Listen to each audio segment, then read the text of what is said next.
Right, and we are rolling. Okay, and that wraps up this episode of Cast Shed. Okay, oh, doing- What do you mean we weren't recording?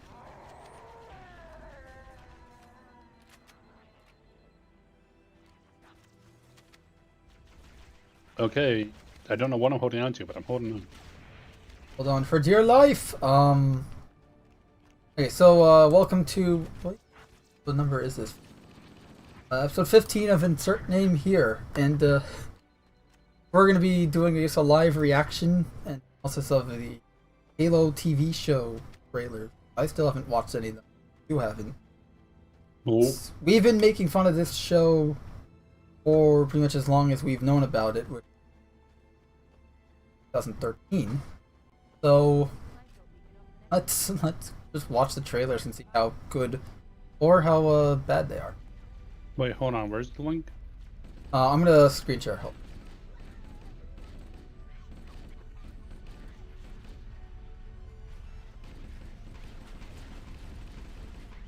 Oh, because I don't have this. Mwah, mwah. You know?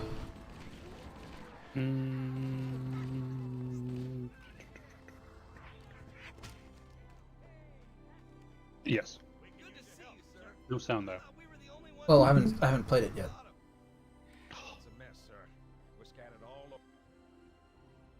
What is audio? Not coming from you, is it? Oh, my thing's not lighting up except for when I'm talking. Check your other tabs. Oh, it's the oh, okay, that's looking at the wrong thing. It was playing audio from the B-roll footage I have. Now go bye-bye.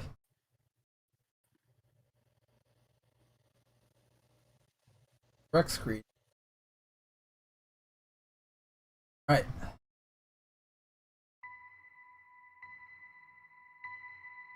For the volume, just so we can talk over it. You're special. The fuck is that thing? In Oh no. fact, There's Okay. Chief. I'm counting on it. That's supposed to be Halsey? Maybe? We're lost in the dark. Hi, Charity. But you give people hope. And I will always be with you. I see this. Those inside the ship scenes are feeling As a terrible new in my beginning. opinion. The interiors look like actual, like this. I don't want to say sets, I mean, but they look like the hangars scale- that sets are in. You know what I mean? Yeah, well, and also too, like, can you go back to Oh, yeah. where it shows like all the soldiers running in the ship? Yeah. Yeah, okay, yeah, right there. So just, I mean, as it is, why is everyone running forward, and why are all the vehicles behind? That's not Right? what. It makes zero sense. You would Like, think they'd be like, I can running understand- towards okay. the vehicles. That would be the cool Yeah. shot. Like, all right, everyone, Covenant's boarding. Yeah, Run to like- your like vehicles. having people We coming are from, like, loading 5 the different hell out of here. sides, coming to the vehicles, mounting up on the gun. It shows them like they load the guns up. Halo All right, CE let's intro. go. The Warthogs rolling out. That would be awesome. No, Cam, But is it- Cam, this- the Halo CE, the first cutscene for Pillar of Autumn, when you see them all running to the Warthogs Yeah. and the tanks, and Yeah. they're loading the tanks onto the Exactly. Warthogs, and not the Warthogs, sorry, the Pelicans, and see the Pelicans Yeah. flying everywhere. Yeah, that's pretty much what I was That would think just- would be this- going on this, here. This has similar feel to the scene in the Dark Knight, the Dark Knight Rises, where you have all the cops who are holding guns, and you've got all the bad guys who are holding guns, and they all run toward each other, Run expecting to do a towards each melee. other. Right, but at least the context there is like, okay, they both have vehicles on their side, and the vehicles are running along with them. Like, but it's like a two sides, very Yeah. very Just- cliche but it- cinematic thing where two And sides again, are running at each other in battle. It's only a trailer. Maybe we're just nitpicking here, but Yeah, I don't know, essentially lack of context. Lack the of context. energy, the feel I'm getting, it feels way too contrived. It doesn't feel like an organic. See, like again, this is supposed to be. I'm assuming this is a warship here, but even if it's like a military base or something like that, Could be planet side, yeah. It just feels contrived. It just, for me, the Like, feeling I get is... if you're moving information, okay, have some amount of discipline. If you aren't moving information, that means the enemy is almost right up on you. The opposite in context... which case you're already screwed because you're abandoning your vehicles and just randomly running toward them. Like, the opposite context, or the context could be maybe they're running from the vehicles to go, hey, we gotta deliver these crates and stuff fast to wherever it is that they just arrived. Fucking warthog. you got. I know. I'm just saying. I'm not saying it's well written. In the middle or left, and a filmed, mongoose but... on the far right. Just come on. And the warthogs I think are moving. Hard to tell. Yeah, still. But again, what? Why aren't there gunners on them? That is too much. No, it doesn't look like the warthogs. In like the side screen we got for like 2 seconds. No, they're not so moving. Those you're are, right. Yeah, those are mongooses. But then if you keep going, I'm just gonna, you know what I'm gonna do? I'm gonna slow the. Okay. We're gonna go all super analyzing frame whatever. No, I'm kidding. Frame. We're not that insane. We are insane, but not. So yeah, those are the mongooses. Mongoose Yeah, on the right's the moving. warthogs. None of those other vehicles are. None of those are. No, only the mongooses Keep were. going. Keep going. They only start moving towards the end, though. Like you see. Yeah, and just like you. Like they're all in formation. You got over the groups there? on the far left and the far right just standing in formation there, but the other groups all just breaking formation. Like, just what is going on here? You know what it is? They filmed a scene, and this was like the last scene they filmed, and they're like, "Okay, guys, we're done," and they're all running and cheering, like, "Yay, we finished!" Like that's the feeling I get from this. You know what I mean? Like, and like, and this actually happens, where it's like, okay, they finished filming the movie, they filmed the last scene, everyone's like running and cheering. We finished filming, we're done, everything's like complete. Now we gotta do all the post stuff, like, and that's the feeling I'm getting from this, which feels really contrived. Yeah, I shouldn't be getting that feeling from this, but anyway. Lack of context, so it could, we could be bitching about completely maybe it'll nothing. Make perfect sense, and we'll just slide past and feel normal. It's just from what we're seeing right now, it just looks stupid. I will say this though. Yeah. The and also the hangar. I assume this is a hangar. Just looks a lot like a Hollywood, studio. A generic Hollywood. What the hell do you call those? Studio. Like, you know what I'm talking about? Like those hangars that they film all the stuff in. Yeah. I don't. Why am I blanking? Just the studios, I guess. It looks like the interior of that. Yeah. The Pelican does look really good. And those cranes look kind of photoshopped. Now that I'm kind of. Oh, I mean, this is totally a green screen or a blue screen. Sure. But I mean, this has like the hallmarks of all that type of thing. They don't feel natural. No, but I will say the Pelican does look. Pelican looks nice. The design for the Pelican, A+. I'm just gonna say, like, it looks like a Pelican. Is scale correct on it? That'd be the only thing I might nitpick. Just scale to Warthog, scale to Pelican. Is that the Warthogs look like. Let me put it this way: Warthogs look good. The Warthogs look good, except you look at this. Do you see my mouse, by the way, on the screen share? Yeah. Okay, good. You see that human? Yeah. If he's a little bit in front of the Warthog, but he looks like he's Spartan height. He looks like he's about on line with the Warthog, in my opinion. Like about on, like maybe a little bit ahead. I mean, in the games, the Warthogs are freaking massive, though. So. Yeah, true. But because all the vehicles were scaled to the Spartan character, the Master Chief, not humans. So. True. You know what? I can give the Warthogs a pass. That's fine. Yeah, Warthogs seem fine, but just the Pelican, I'm not sure. Does that seem too big? I think it's because the Warthogs are smaller. I think it's because the Warthogs are more scaled to the human versus a Spartan height. So true. This Pelican looks bigger because obviously the Warthog is going to be in the back of the like right now. The Pelican looks like it can fit 2 Warthogs instead of just the one it normally does. Yeah, or something. I mean, we don't really see a back end of one, not really. So Not in this shot. We do see some Scorpion tanks though, and they look to yeah, scale with the those Pelican. look those look fine. So Those look I fine. think it's just the Warthog looks small. That's fair. But again, why are Which they running is with fine. these tough boxes without using the vehicles and this? The two Well, no, two also, too, Warthogs look at that the are guy just in the very sitting front. there with their Well, headlights on, by the way, which means Look at people the are guy in in them. the very front, though. He's braking. Like that guy right there. He is braking. He is stopping. They're all stopping at that line. Yeah. So it's like, so it's like, okay. And again, we have zero context. No, we don't we know are what's just kind of going on nitpicking for here. the sake of what does this scene look like, and we're just trying to guess. Yeah, pretty much. And also too, okay, what is with that fucking flying thing? Like that looks like nothing I've seen. So It reminded me maybe they're pulling something out of their ass. But did I skip it? Excellent. Oh, here it is. It reminds me of that. You remember that passenger ship from Halo Reach that you see? Like you have to help make sure that they can leave Reach without getting blown up by the Covenant. not really. It doesn't. It vaguely reminds me of it, but it does not look anything like it.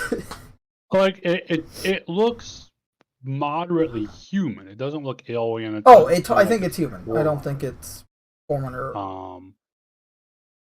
I think it's just a new design, which is fine. Yeah, well, yeah, that's perfectly fine, of course. Actually, we got Chief here, who actually I'm surprised Master Chief looks good. Yeah, they're going for the Halo Infinite look, which is a good look. So I'm not. No. I will say this. Are they trying to go for like a nostalgia thing here, where like the tower is supposed to be reminiscent of Forerunner Dreadnought in High Charity? Yeah, I have no idea. Because you thinking the same thing? Like you look at that. Yeah. It absolutely shares that same kind of style. Because like you can see the city from a larger view. I think it's the same city here, I think, and it looks like High Charity on the grounds over here. Yeah, and what's with the fucking crater thing half surrounding it? I don't know. Oh, you know what? Maybe that's what they're going for, because that looks like Forerunner. The plates or something. Very well could be. Maybe they're going for like pre-Covenant. Like this is High Charity before they scoop. Because isn't High Charity like a essentially chunk of Prophet's homeworld, but with a station built around it, and it can now move? Maybe I'm not 100% sure on that, but that still looks like. But bear in mind, if you pull back, so back to the city, back to where we can actually see like the more close-up view of it. If this is meant to this is a different area, and we don't really know, because we would be seeing the opposite side from where the huge fucking like crater thing is. I'm not so sure. Okay, maybe because there is some. Yeah. I assume that's snow over there. So and it is mountainous, as we're seeing. It's getting into mountains, and we're seeing mountains here. So there's definitely a possibility these are the same. I don't think it's the same area. It's showing human tech here. Oh, so it's totally human city. Yeah, totally human. So I'm like, it could not be high. I guess it could be High Charity if we fucking buried it and built a city around it. Yeah, I mean. Yeah, looking back, I don't think it's the same area. Now I look at it, but also, like so this could be High Charity before it's High Charity, and this is like back in time or something, and later it cut like maybe. And this is just a completely different location. Like this is the human city, and we see it last or something like that. That's a wow, they nailed that. That's a UNSC destroyer in the air over there.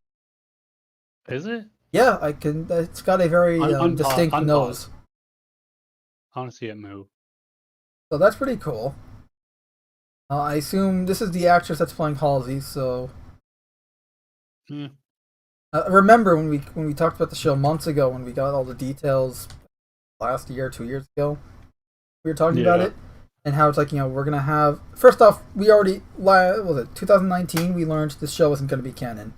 It's completely alternate universe. Universe, which you know what could be a good thing. It could be if it's done well. But Halo, unlike Transformers or Marvel and DC, or Gundam, it was never really something that had alternate universes. Now there were like non-canon stories, but usually it's like, here's a story that may or may not have happened during the war, but it's like, in my opinion, they should have kept to stuff like that and not going for, look at all these characters that you know and love, except we've changed like 90% right. of Like that's the thing is all those characters you know and non-canon love. stories usually weren't like the non-canon stories that were told in the past were stuff like Halo Legends, Spartan 1337, or the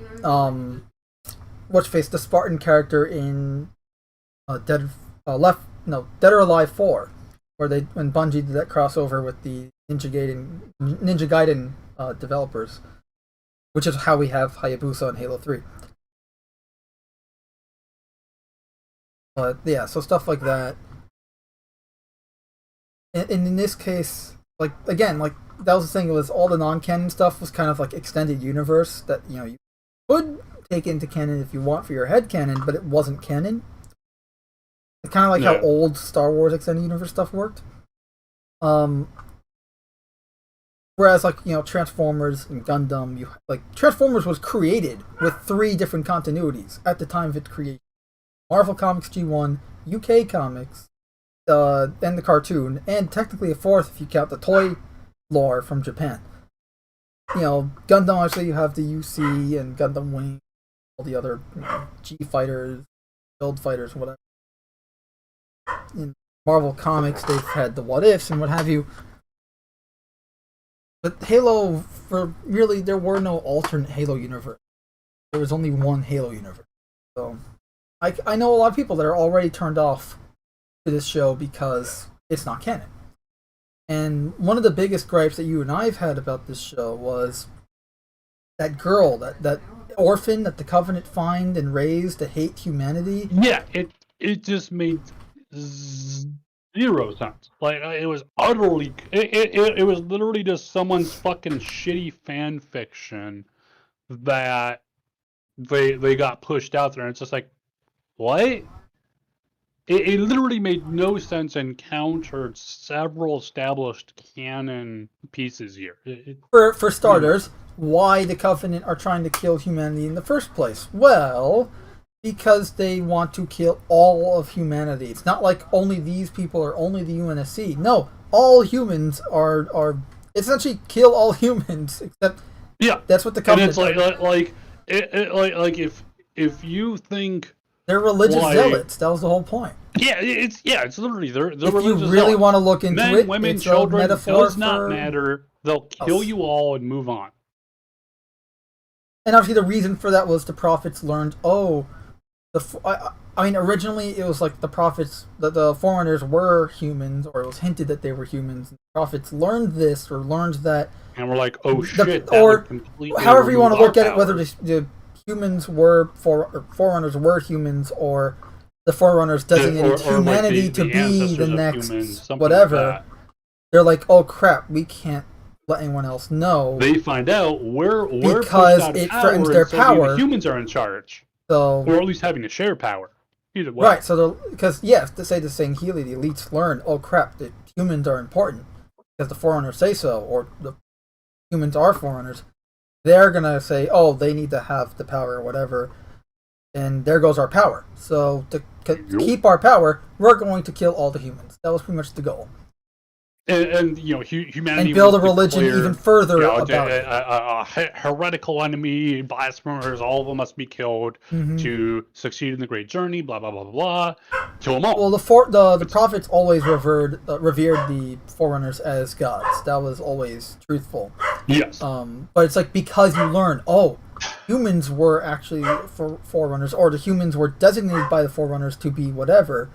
That's like, crap, the original, there goes our power. The original mandate was humans were Forerunners. That was the original idea. We were the descendants of Forerunners. Forerunners were human.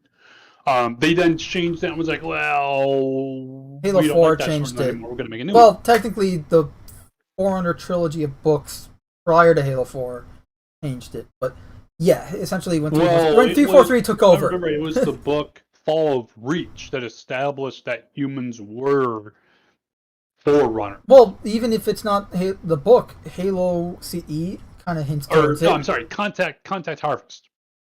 As well as Halo CE and Halo 3. Halo 3's Yes. Guilty Spark and the Gravemind both say it. Yeah. The Gravemind calls Chief child of my enemy being Forerunner. And 343 just straight up says, you are Forerunner, but this ring is mine, and tries to kill Chief. Like, yeah. And also like, in CE, 343 Guilty Spark goes to Chief, like, you once asked me, would I, if it were up to me, would I fire the ring? Having a considerable amount of time to answer that question. Here we have a shot of a city with some flying vehicle. No, sorry, some cheeky bleakies. not flying vehicles. What's face? Cars going on Flying tethers, cars? steel tethers, I guess. Why am I blanking on terms today? Jeez, Mando. It looks cool, like a nice little different take at a city. Looks like a mining colony. Got this chick who looks very angry. Angry Asian. High Charity, which someone actually showed me this image prior to the stream, so this is my first time watching the trailer, but I've seen this image before already. Kind of hard not to. The trailer's been out for a week now. Can we count that high? Just did.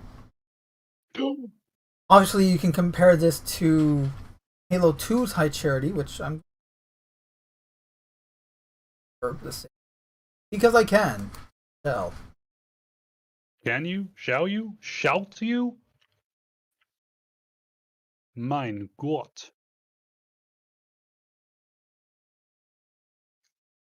Power of Duck Duck Go. By the power of Grayskull. Power of Grayskull. Do I have the power? Alas, you do not.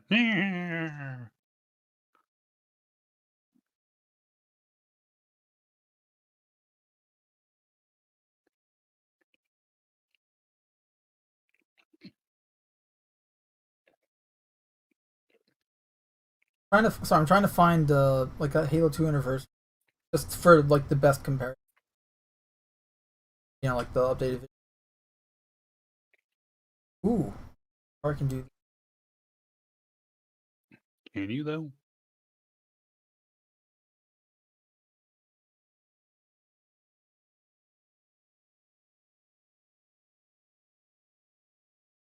I blame Canada.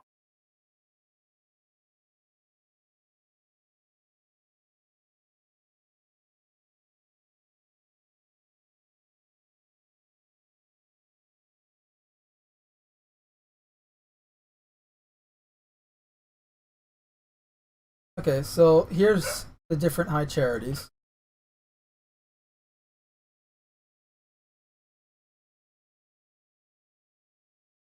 Obviously, we've got, I don't know what that, oh, that's Gravemind type. Imagine a platform that big. That's what it was. Right, entire species. We got High Charity. Now it wants to hug you to death. I don't know, it kind of looks more makeshift than the one, you know what I mean? Like, I think it's supposed to be a chunk of the planet that was turned into High Charity. So you got Halo 2 High Charity and Halo 2 Anniversary. Halo 2 definitely. The Halo 2 one, no, the Halo 2 one was just terribly contained. Cropped. Like you can tell where it was cropped here because it was hard to get all the individual little docking stations versus here, thanks to Blur Studios that made the H2A model, they just gave full access to a model. Like, here you go, bitch. Yep, so got a good look at it. You can compare that to the show version. And the show version looks a lot more uniform and very, like, I hate saying this word, typical sci-fi, like very hexagonal, very, or not even hexagonal, but just very, which would be whatever. Stereotypical sci-fi. Yeah. Also, the rainbow lights are a little weird. Like, it looks like Christmas lights, and I don't mean to be, like, mockingly. Like, it just it genuinely looks like Christmas lights, and being that it's that time of year, where you see Christmas lights everywhere.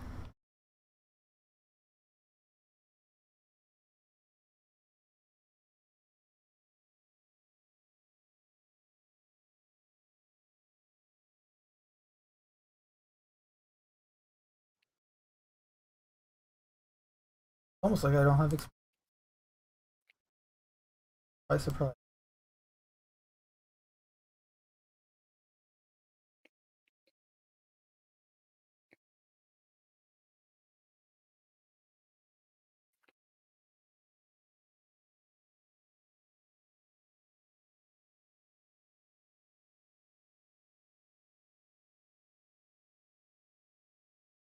Don't blame Canada.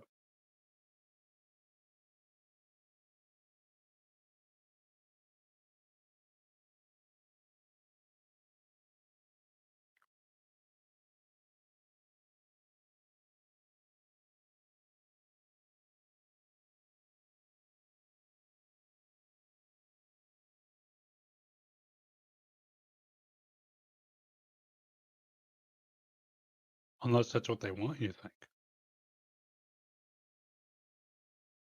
How dare you? There I go, thinking.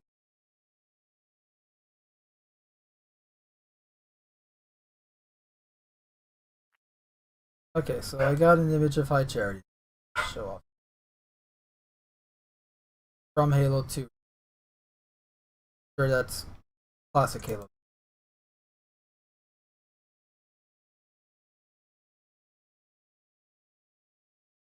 So you can kind of see a lot of the differences. Halo, the shell version, and look, different continuity. They want to make it look different. Fine. At least it still looks like High Charity at first glance, so that's good. But I mean, I guess they're going for a different route because the mushroom was kind of acted as a dome around the actual city. Here, Yeah, I'm not it was getting like a that shell feeling. around it. I feel like the city is within the dome. You know, kind of see it. And I mean, bearing in mind, of course, we've gotten all of what 3 seconds of footage of this. Well, I'm on the still right now. Yeah, but still, so it's like we might get other views, internal views, stuff like that. That's showing, like each of those large spurs could be a capital ship deck or something. Yeah. Dock or construction point or something like that. We don't know, but. And look, at the end of the day, we're just kind of nipping stuff as Halo fans. Yeah. So. That's all we got. Still blame Canada. Got High Charity. Is there actually there's some movement? It does rotate a little bit. It kind. You know what it reminds me of? Like the structure of it, kind of reminds me of. Remember the crystalline entity from TNG? Kind of. Like the way, like at least at the slow frame rate and the structure of the lattice structure of docking collars for the ships, kind of reminds me of the crystalline entity.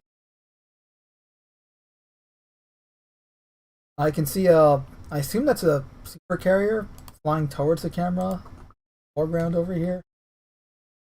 So like, the fact that I can tell what it is a good. Covenant ships look like Covenant ships.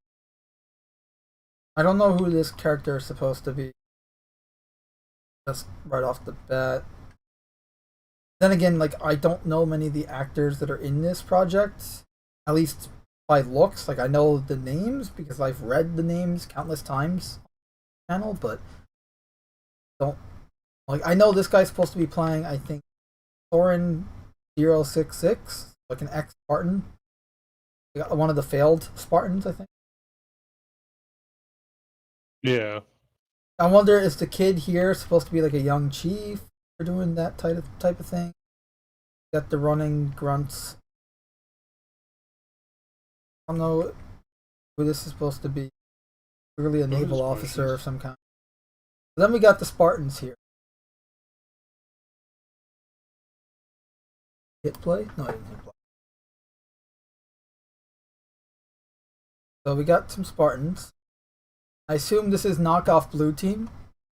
And I know that sounds disrespectful. I'm just saying that because we talked about the descriptions for each of the characters when we got them back in 2019, and the descriptions pretty much read as knockoff Blue Team. We got knockoff Linda, knockoff Kelly, You got and the knockoff sniper, aka Linda. That's probably knockoff Chief in the no, thing, not although it's well. only Chief three is people. gonna be knockoff Fred. Yeah. Okay. So Don't know who Mr. Kamo there's supposed to be, but I assume that's supposed to be their version of Fred in the lead, in the Linda, and background, and in the foreground Kelly. Yep. They gave them completely different numbers. It's not 104 for Fred and 087 and 0 Kelly and Linda respectively. The one thing I'll say, new numbers now. at least they are going out of their way To make them look different. We're not making it canon. It's not like yeah. It would have been far worse for them to go and be like, this is canon, but we've changed everything that makes it canon. That would have been far worse. So I'm glad they're not doing that. And I do want to say, first off, they look like Spartans. Like, they've got the same suit, and that I love that they're using a uniform it look. It is slightly different for each one, which is perfectly fine. They have different, I assume knockoff Red here has different shoulders, and they have different helmets. But aside from that, they're wearing the same suit, and that's great, because that's in line with Halo Reach, and that's in line with the Spartans in general, and that looks good. And that's the thing is, this show, for all we know, could be great. Like, it's not canon, but you know what? If it's still good, I hope it would be. Like, I would love to see. Like, look at the sniper rifle. Especially with Halo, like, me and Mando grew up playing Halo. Like I remember being like, I was probably 13 or 14 when Combat Evolved came out, and begging my parents, please let me get this game, and they're like, I don't know, it's rated M, and I'm like, it's just because there's like a little bit of swearing, and like they got like some alien blood in the walls and stuff. Please, a little, okay, but you've seen my screenshots. Anything you start acting weird because of it, we're taking it back. Okay, I'll be good. Right. No, I had the same exact thing with my parents when I was getting Halo for the first time. It's like they were worried, oh, it's a violent game, and I don't want you getting all violent, whatever, because you're playing it. And I as kids do, we promise. But I held up my bargain because, like, look, I realized, hey, if I keep my promise and don't act up and everything because of this game, that means I'll be able to get the sequel game and other games. So you're kind of learning how things work because you're a kid. But yeah, like essentially this. I remember, first off, the thing that drew me to Halo as a kid at such a young age was the whole. First off, it was the visuals. Like, the visuals certainly helped. And that look, the visual art style of how Chief looked, how the Mark V looked, it's still my favorite version of the powered armor for Spartans to date. Oh, yeah. The CE Mark V. And like, just the visual style, how the aliens looked, how the guns looked, like that helped drew me in. Aside from also, it's a rated M game and I'm a kid and I shouldn't be playing it, and the blood splatter and all of that. But and obviously I didn't know what the story was until I really played it.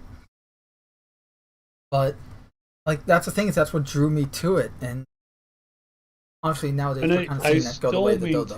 Too that. But it's nice to see that here. Like, Spartans look like Spartans. The sniper rifle looks like the Halo Reach sniper rifle, so that is awesome, because that's probably my favorite sniper rifle design in terms of, like, graphically and all that.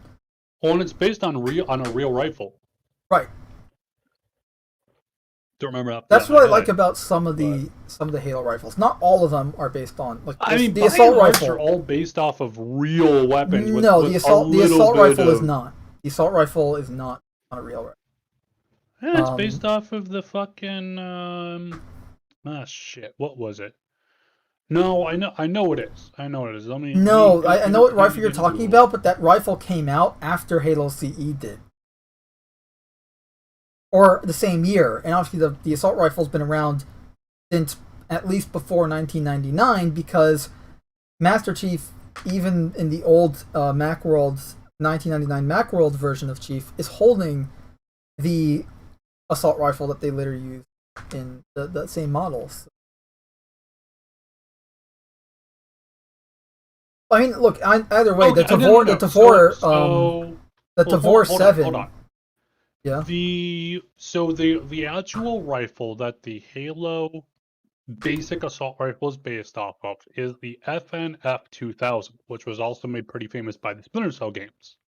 The FN 2000 was designed from 1995 to 2001 and produced in 2001. Yeah, but no one saw it until 2001. They wouldn't have been able to design it until then.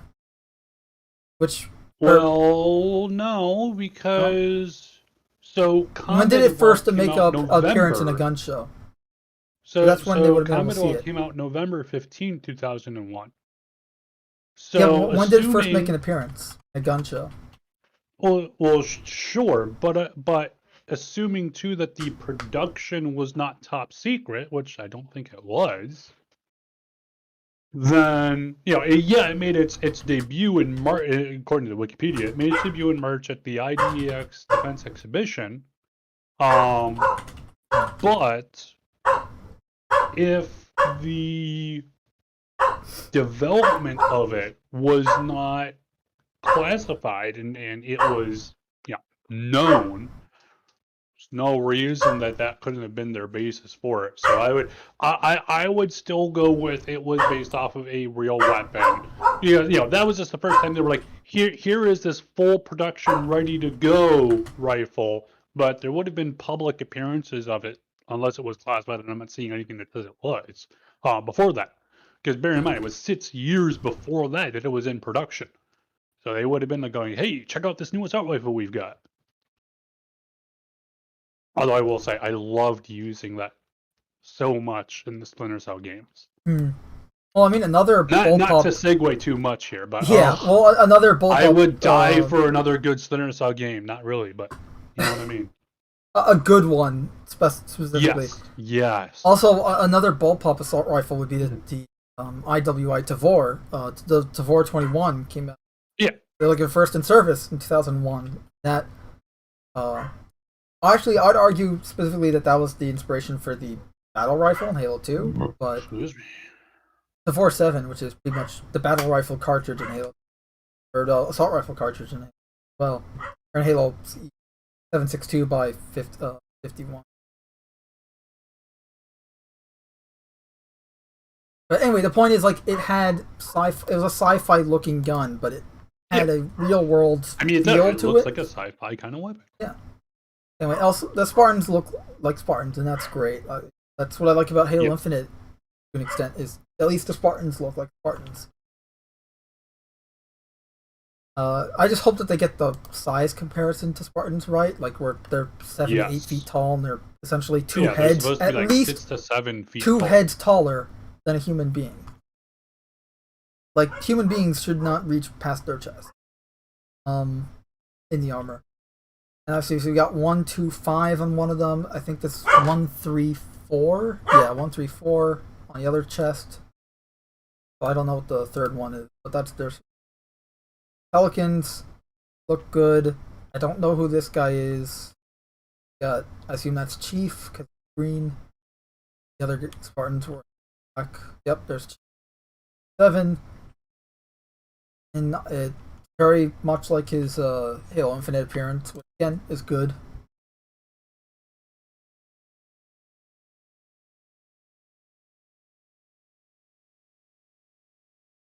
I honestly was kind of expecting, because this is the second trailer we've gotten so far, so I was kind of expecting something a little bit longer. More? Yeah. I still haven't even watched the first one. Just going back to the Halo channel, what other trailers for the show they've made. Hey, I forgot that I didn't get... Hold on.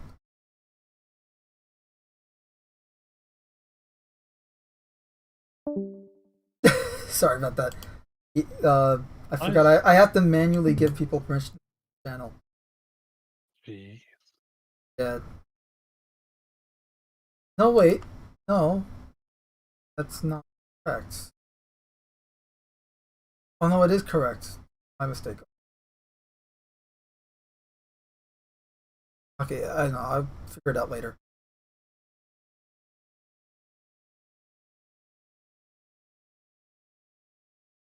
Huh, okay, the trailer for the TV show is not on the Halo channel.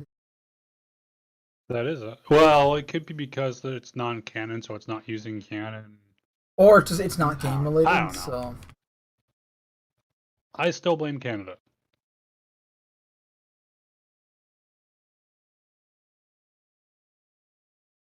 but I mean, this was an interesting trailer. You ever see this one? Oh, right, this is still on slow-mo. For slow-mo. There's really, like, the audio design is pretty shit because it's the game audio design, which is crap. So Yeah. you're not missing Also, much with it muted. the But the animation's Well, pretty like- cool. I don't know. I feel like there's something off with a lot of the animation.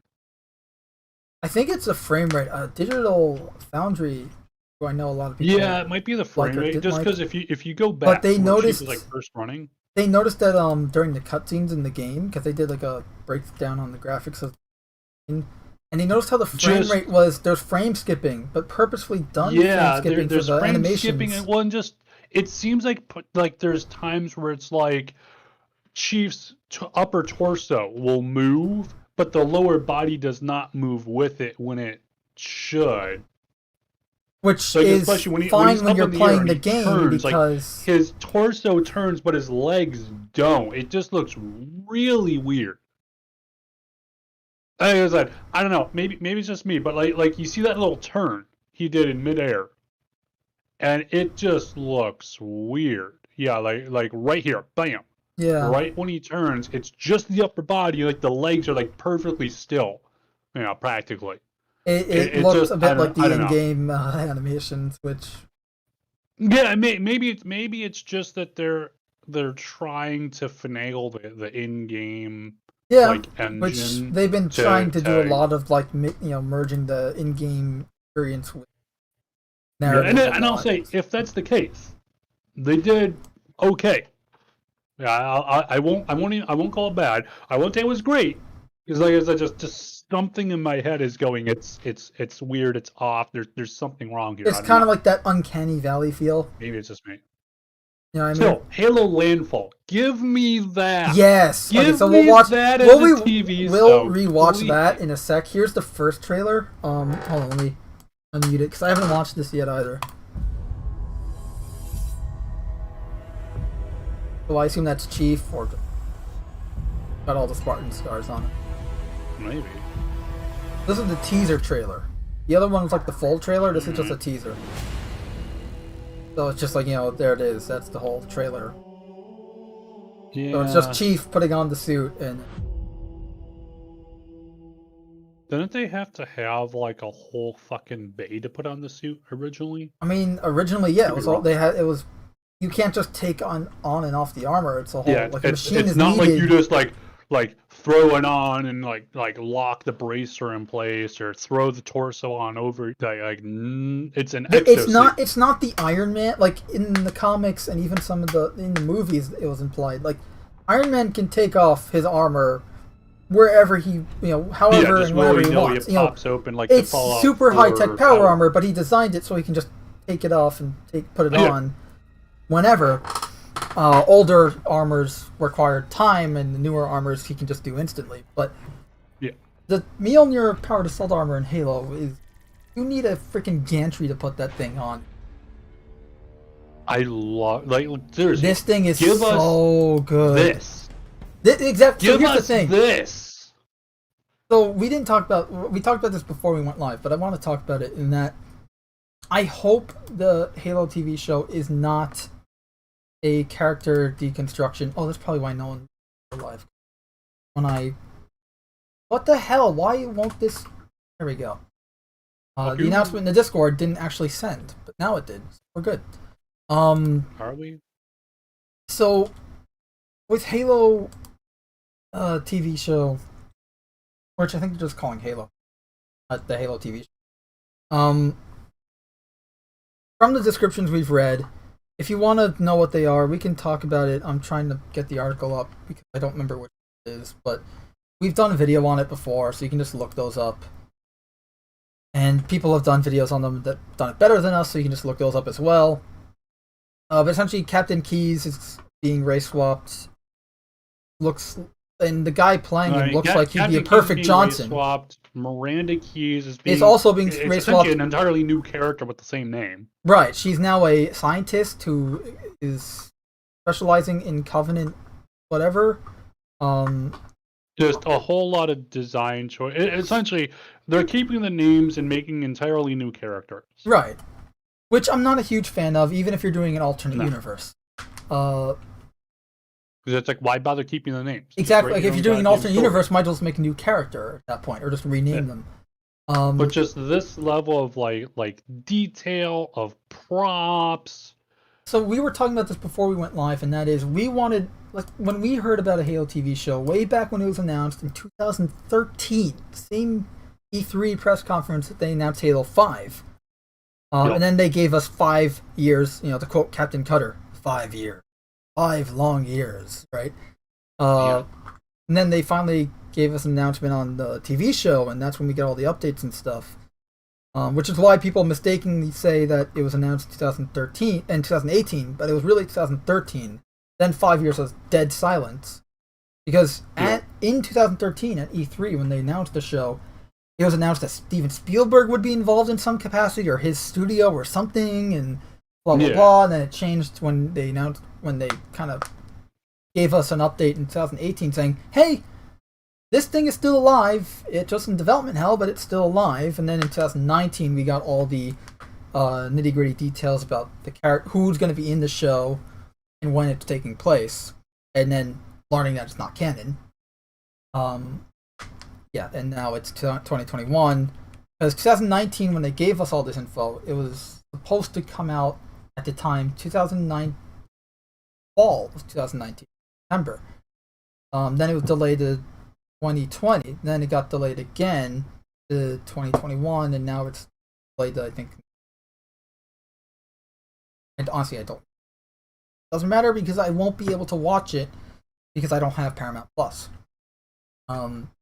If you guys want us to do a review, we'll the way Crosswire or Still in the High Seas, all that. I don't mind. But let us know in the comment section if you guys want us to review the show. But we were talking about how we don't want a character deconstruction in another Spartan story.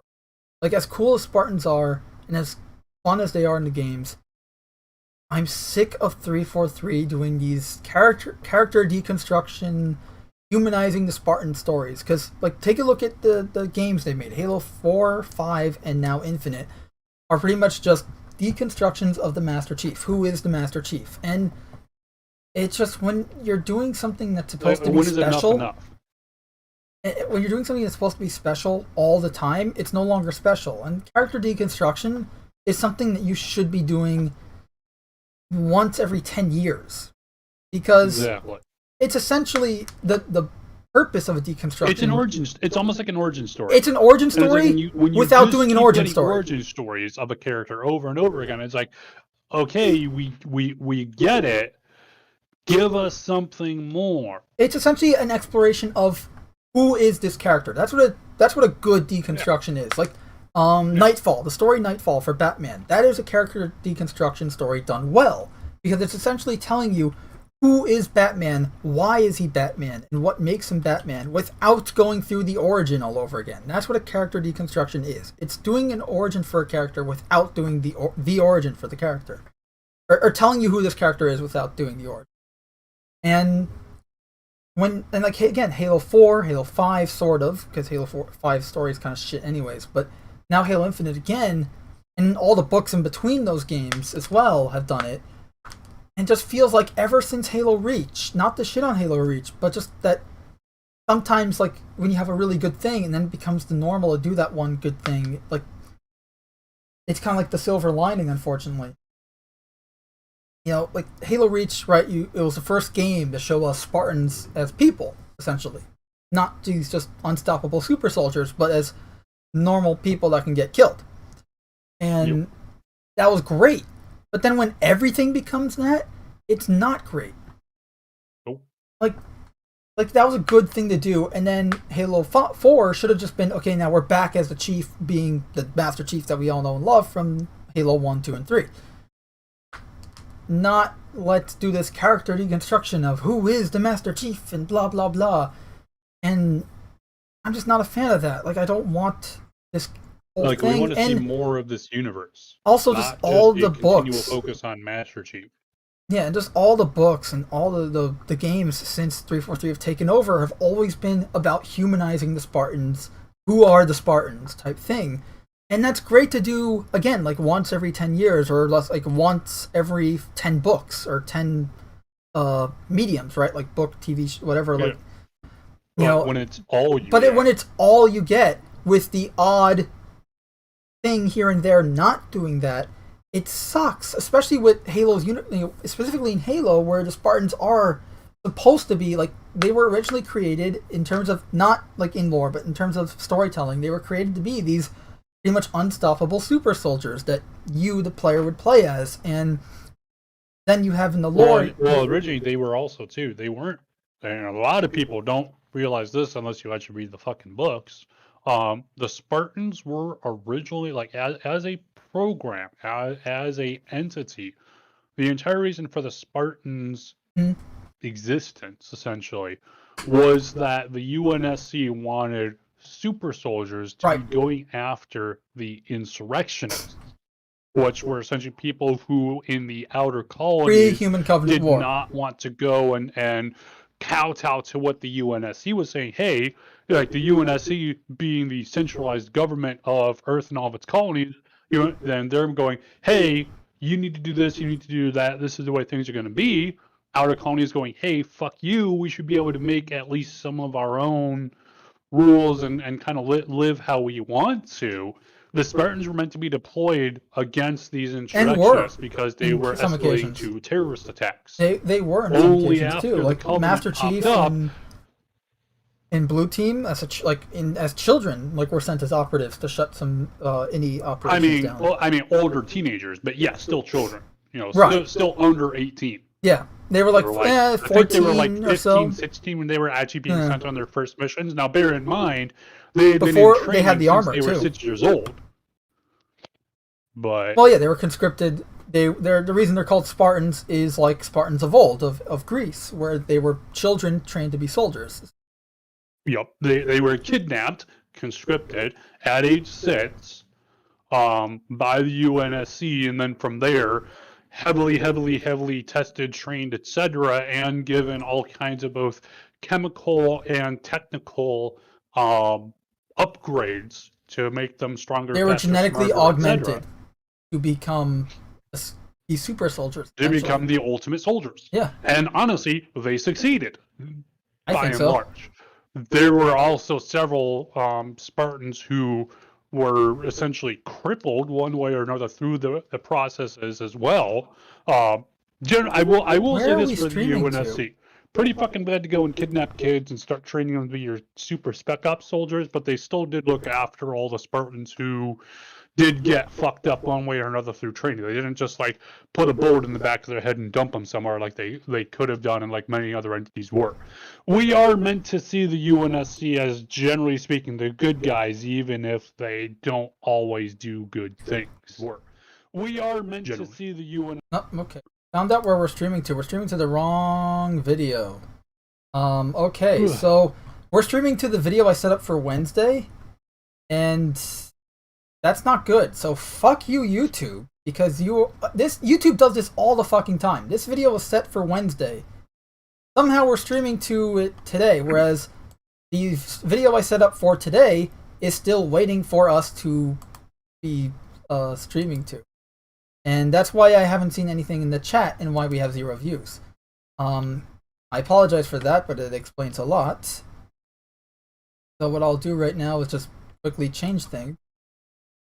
I just gotta copy the thumbnail here and place here. That means I also have to fix the announcement.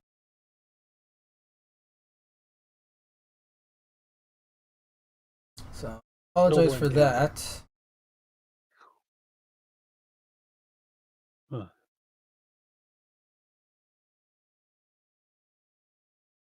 Huh. Cam, continue on while I do.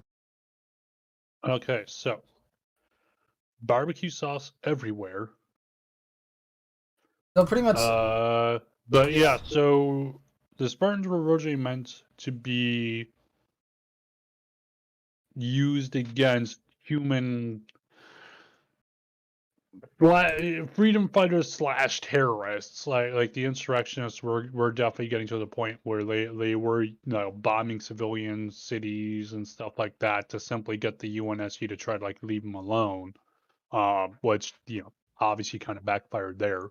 But thankfully it was only a few years after the Spartans were really operating that and were at the point where they could go and fully take on missions and all that kind of shit. So Spartans were what, 18, 19 probably when the Covenant actually showed up. I think When they there. actually I think got what the Chief was what, born in 25. I want to say 11 or 12. So, and the Covenant showed up at around 25, 25.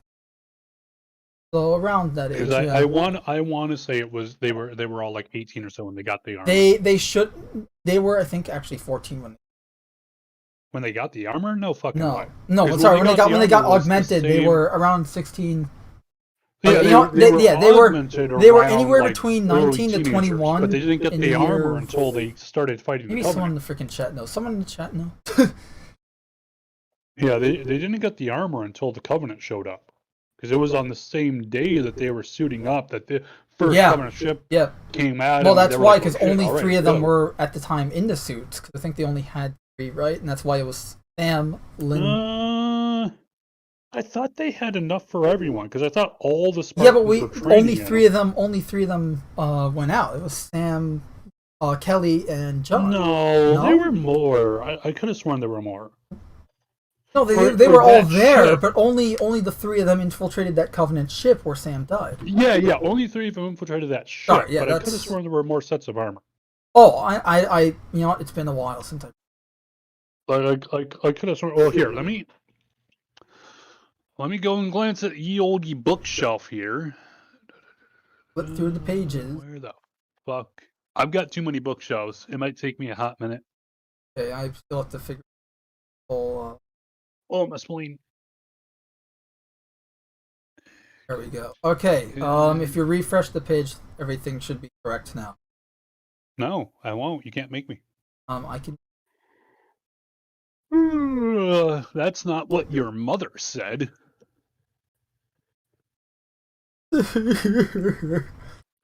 Hey, I'm making your mom jokes at your age. Yeah, they're getting kind of old, just like your mom.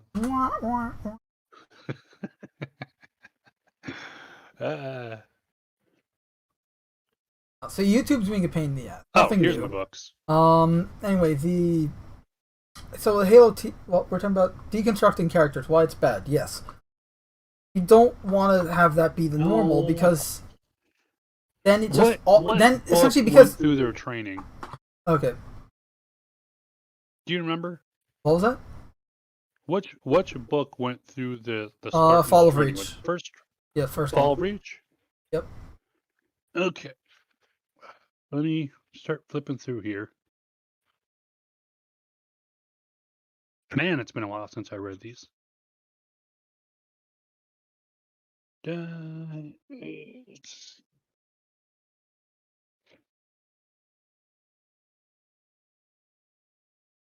Okay, there's that mission. Okay, they're talking about the Covenant. Should have been just...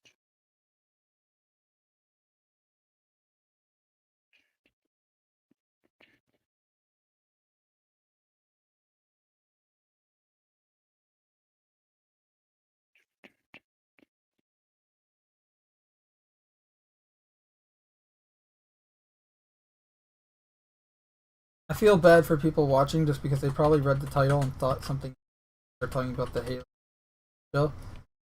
Obviously now if anyone's watching on the rerun, they're gonna they're talking about the Halo TV show and all be correct, but that wasn't the case. I also assume that we're still live on the air because Maybe. we're not getting like copyright whatever for showing all these trailers for Halo games of old. Never know. YouTube just screwed us over with the live streaming, so why not, right?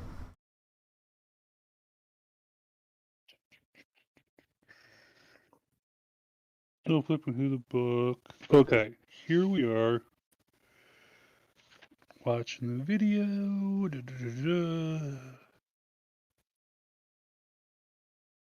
Well, at least people now know our topic for Wednesday's episodes.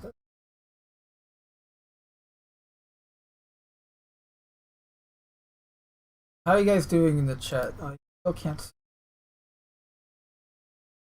saw you guys briefly.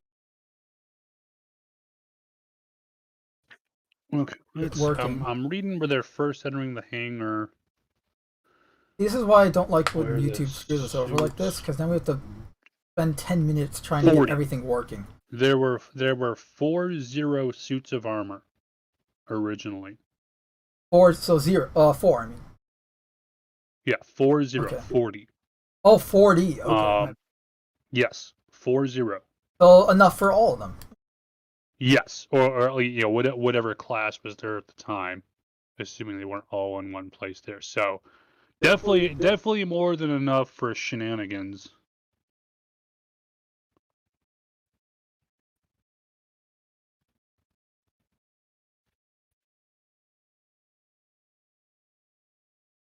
Okay, I can see the chat again. Because I was saying like I could have sworn that I had remembered when reading the book, like hearing the Spartans, like all the Spartans just like running through obstacle course and essentially just like playing, having fun while wearing these super Yeah, duper like armor that's suits. when you And, find it out couldn't that have been Kelly's the 3. fastest and all that, right? Yeah. Okay, let's see. Good. Okay, everything should be reading as planned on live stream now. Wrong. So Yeah. I can actually see the chat. We have a bot in the chat. Get rid of that.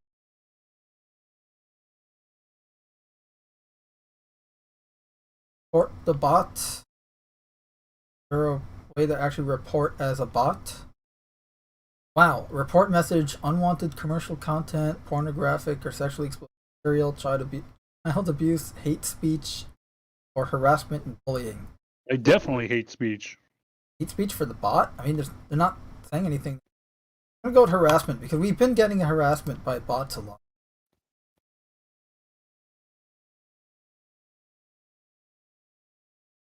Okay, Talon29 is in the chat saying, good to see you casting shadows. Halo, if done like the movie Soldier, could work.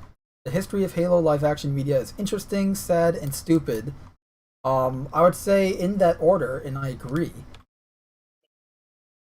That's Victor Wolfong saying the history of Halo live action is sad and stupid, which I agree.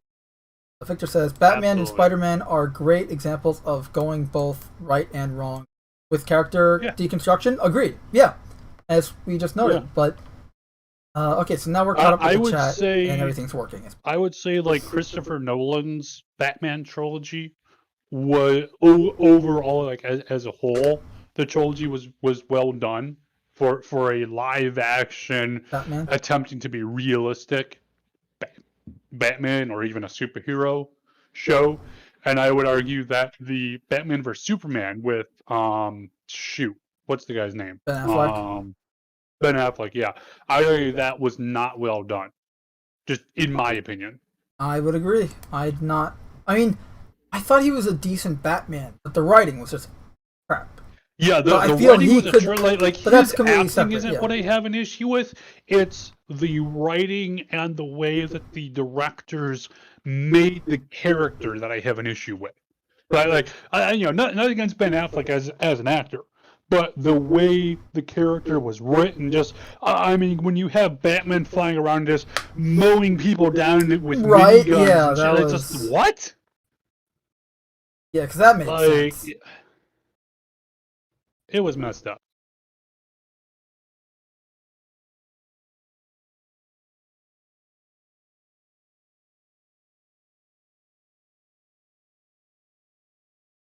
But yeah, no, it's But it is what it is. yeah, and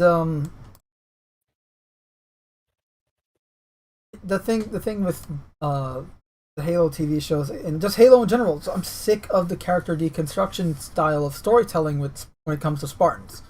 You know, we're always getting who are the Spartans, who is the Master Chief, and all these stories, whereas we're not getting enough look at all the cool shit they're doing and seeing them kind of as the action heroes that they were designed to be in terms of storytelling. And I'm not saying they need to be simpler stories, just that little goes a lot of ways. Right, like I'm gonna try and see if I can get the freaking Halo Legends, because we were talking about that earlier.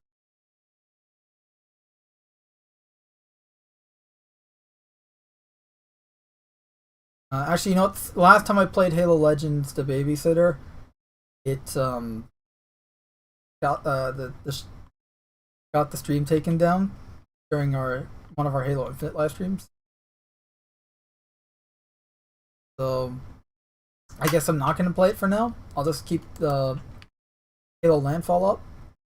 But that's the thing is, when I first heard they were going to do a Halo TV show, and Cam and I, we've been talking about this for years at this. But we want a Halo ODST TV, because that's if you're gonna do a Halo media that's not a game set in the Halo universe, follow a squad of ODSTs. For starters, from a logistics standpoint, cost-effective standpoint, it makes sense.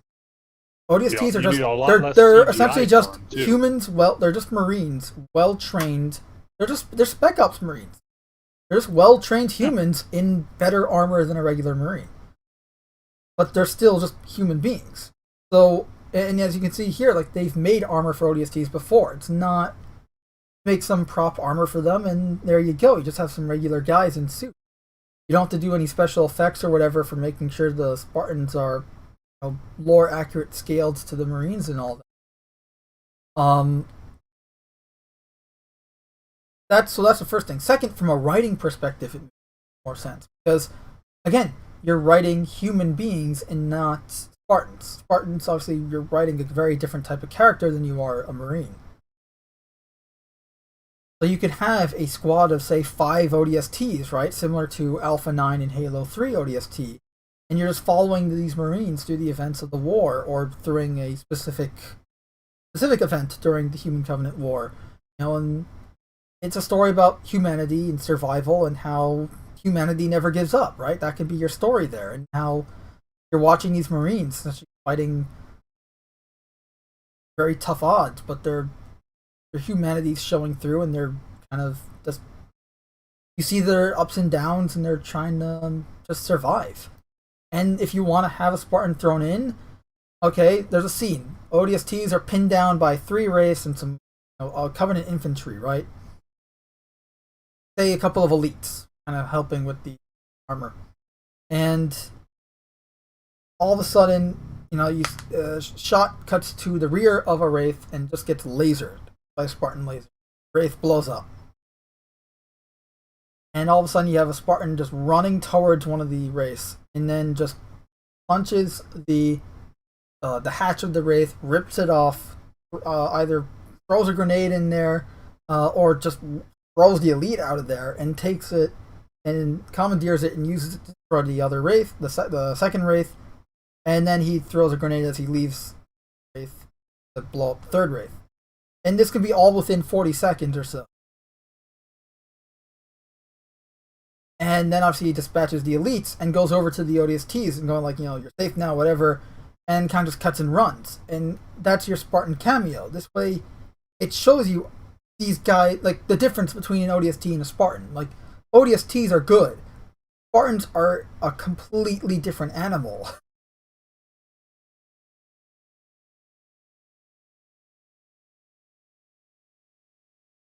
And that's the thing too, is like with Spartans, I don't want to say there's no stakes. It's just that again, I'm sick and tired of seeing the whole Spartan character deconstruction story. I want to see ODSTs or even freaking Marines. Like, don't even do ODSTs. Just do a squad of Marines during the war.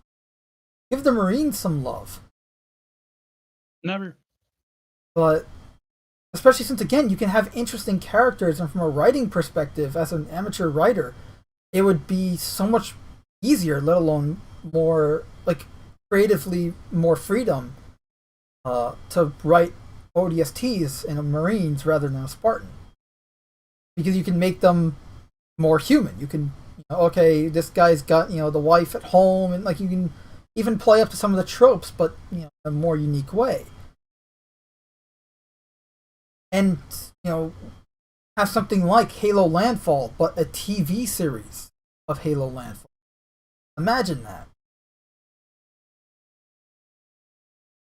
I mean, Halo Landfall is still the best 7 minutes of live action Halo that we've ever gotten.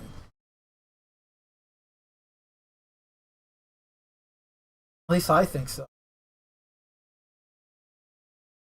You were thinking again? Yeah, I know. Got a few fires. Smoke detector and everything went off.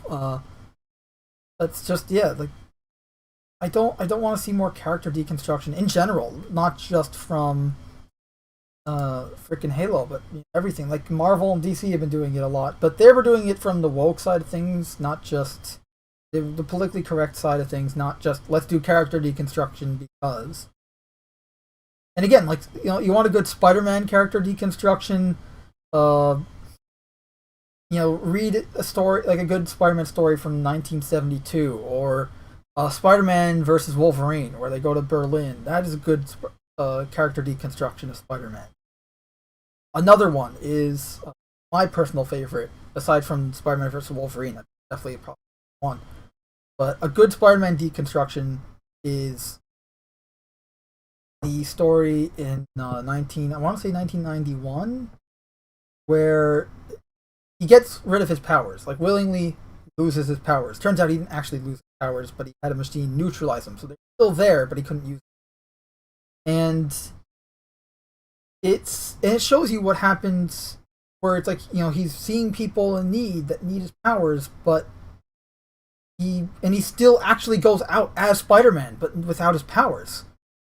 And almost gets killed, because during this whole story he learns that Spider-Man wasn't just his powers and the costume. Peter Parker and Spider-Man are one and the same. The only difference is that he's wearing a costume. It's not like Batman, where Batman is the character, Bruce Wayne is the mask, or Superman, Clark Kent is who he is, Superman is what he does. Spider-Man and Peter Parker are one and the same. There is no difference. One makes a bit more jokes than the other. That's about it. And that's the character deconstruction there. Spider-Man 2 is a good character deconstruction for Spider-Man as well. But that's the thing. I just named 4 different Spider-Man character deconstruction stories. Now, yeah, that's a lot when you're talking about how many deconstructions of characters how many story whatever of a character deconstruction for this one character have been done. That is a lot. Like 4 is a lot in my book. However, when you think about it, one was in 1972, the other one was in 1985, the next one was in 1991, and then the next one was in 2004. Can we count that high? That's at least 5 to 10 years apart from one another. That's a decent amount of time between character deconstruction stories. And again, another bot. For fuck's sake.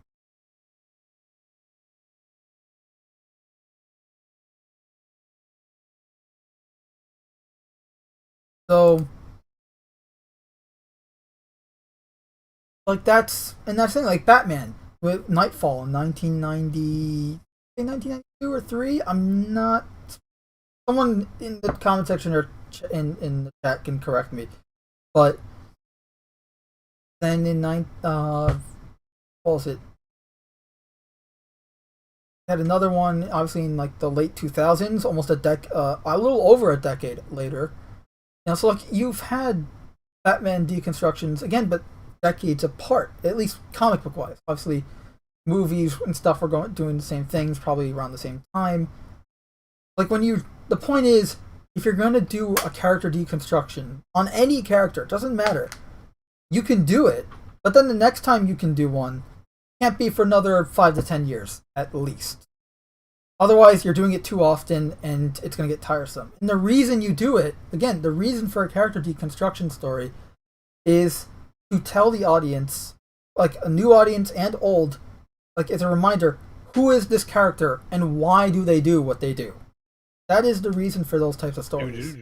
And the reason why you do it for every 5 to 10 years, if you ever have to do it more than once, is for new readers, like a new generation of audience, right? This way you can tell us a story about a character in a pre-existing or continuing storyline without having to retell the origin, right? Because that's the whole thing, is who is this character and why is this character, without doing the origin again. That's pretty much the whole reason. And obviously, if you have another audience, like a new audience, new crowd, new generation, and a decade later, right, then it makes sense and it works. But when you're doing it, say Halo 4, then Halo Infinite, not almost, 10 years later, but you had Halo 5 in between that also did it, and all the books in between that. Granted, not everyone reads the books like we do. Not everyone's a psychopath. They aren't.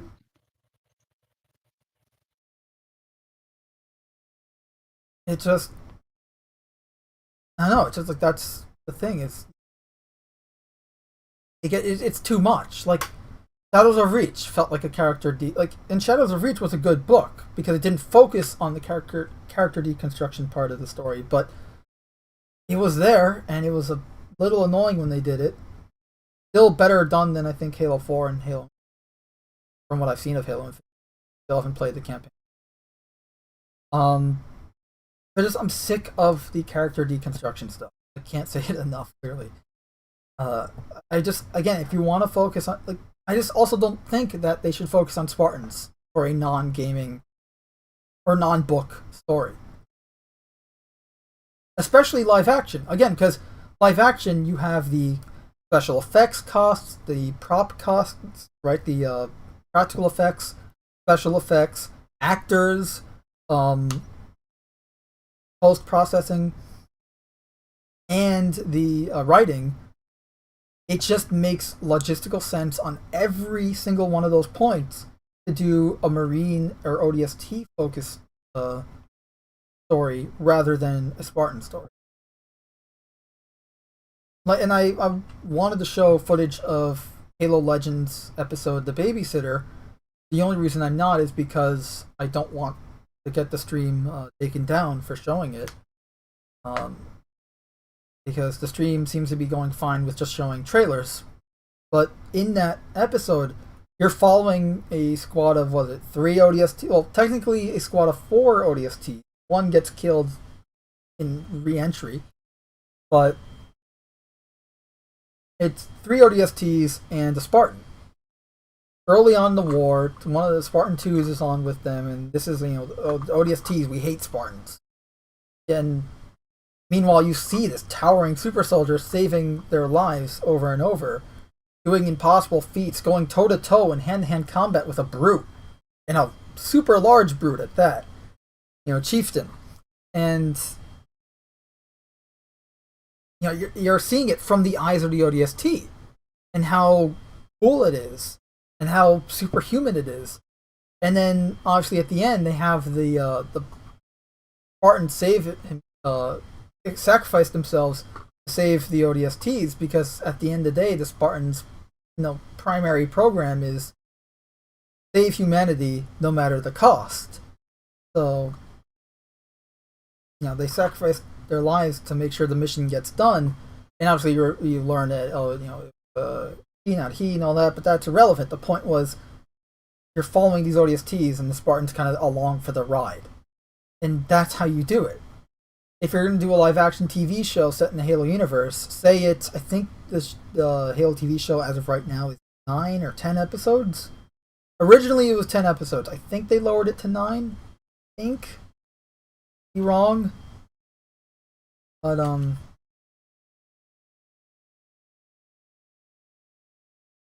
I feel it should be ODST or Marine focused, and then have a Spartan cameo like the one I listed before with the race, and the Spartan just taking out 3 Wraiths in under 40 seconds. You know, showing off like a full lore accurate Spartan in a TV show setting, like Halo Legends did with the babysitter.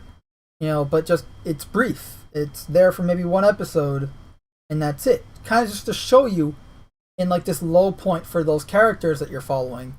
You know, they're losing hope. They think they're gonna die, and then all of a sudden this Spartan comes in and saves them and gives them hope to decide. All right, let's help this guy out, this Spartan out, and then get back in the fight and finish it. Use a Halo 3 marketing thing, you know, finish the fight. But like that's how you do it.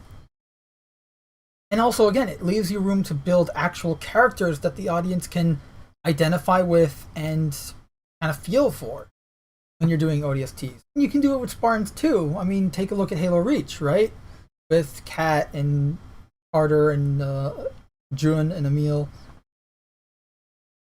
But those types of characters, I don't think could do an entire. Maybe some of them you could. I feel like with Kat and Emil and Jun, maybe, or some of them, you know, maybe you could do a full show. But I don't know, like with ODSTs, you can do a show and then have room for growth and change of the characters.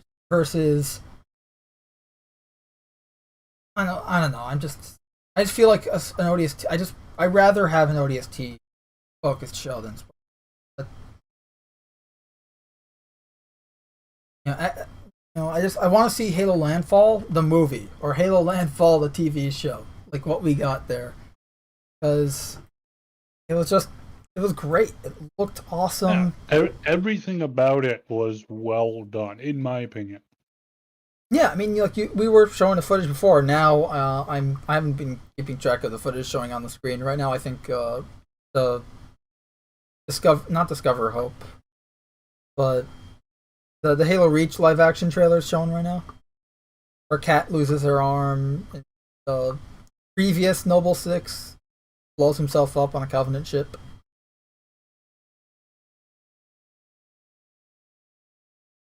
Remember, because only you can prevent spontaneous explosions.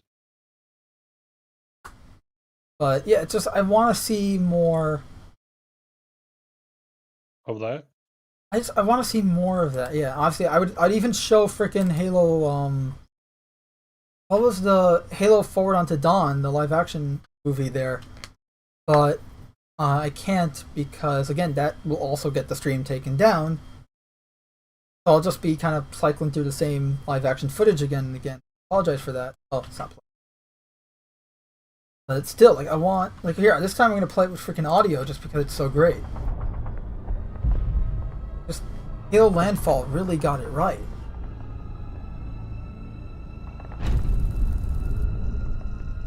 Like imagine like you have named characters like Halo 3 ODST. You know, you got your Alpha 9. Like let's pick up okay, Delta 6, right? You got your ODST team, Delta 6. They're got the sergeant, right? The gunnery sergeant who leads them. You've got Corporal. And you got the rest of the crew. And there's 5 of them, right? One of them loves freaking long range, right? He's like a Jun-like character. He's a sniper. He's the scout. He's your advanced recon guy. Like, and you can, like, that's you have a lot of freedom. Like, you start with archetypes, and then you work your way to make these interesting characters. Yeah. And again, having a regular unit of either even just regular soldiers or better yet in my opinion ODSTs. Right. With ODSTs, these are still like special forces kind of thing, so you can have them going on all these kind of crazy missions as opposed to just like your general forces who are going to be just like garrisoned somewhere, like just general fodder essentially. Well, ideally if you're doing an ODST show you can still have Marines be there as well. Like that's the thing is, if you focus on just Marines and ODSTs, like I'm going to use another Halo Legends example. It makes the Spartans special in comparison. Like again, like, as I said, like keep Spartans to a cameo at best. Yeah. Like at most, just because focus on the human elements, right? Like again, yes. Like the perfect theme of the show. That's what it's all about. Right, because like the theme of the show could be humanity. Like humanity, not giving up, and survival and all that, right? As I mentioned before, and that's like you're seeing this show, and you're seeing it through humans, right? You're following these human characters. You're seeing it through their eyes. Like Halo Legends, like, the prototype. Just in this landfall video here, these guys are moving like soldiers. If you notice, if you actually pull back a bit to where probably go take us a minute. You see how he was hugging the one wall, yep, and then he hugs the other wall because like, okay, we're moving across. But that's one thing as modern soldiers, you're taught, hey, don't stand right in the middle of an open area, get some fucking cover. Sure, you might get flanked and be exposed on that one side, but it means on the other side, you have cover. If you're standing out in the open, you got nothing. And the reason why we like this so much is because, again, when you have ODSTs being the star, like here's the thing, the Spartan doesn't have to do that. They will, because they were trained the same, by humans for military combat and all that. So they're going to be doing that just because that's training and that's how they operate. But the Spartan themselves, if they do get hit, let me put it this way: just doing some math and knowing the the velocity and force of a 20mm shell coming out of a cannon. If a Spartan 2 in Mark IV, like the unshielded armor, let alone the shields, gets hit at point blank with a 22mm, they will be completely fine and practically unscathed. Armor will be completely intact still. It will be a little bit dented and have a lot of scarring, like powder burns, but it will be fine because titanium is fucking strong. ODSTs do not have that luxury. So it adds to that. It adds to the theme of your protection, which maybe will take a off-hit plasma shot or two, a little bit of shred. Like if they take a plasma like a plasma round or two to the chest, because they have that hard case like that. This armor. guy literally just grabbed a fucking grenade that was about to go off, chucked it at a Banshee, and managed to get a fucking Banshee kill out of it. So fucking cool. Like, a regular soldier ain't gonna do that.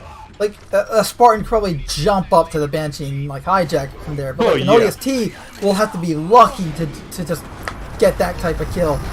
Or a Marine in that case. And this right here, this is good humanization.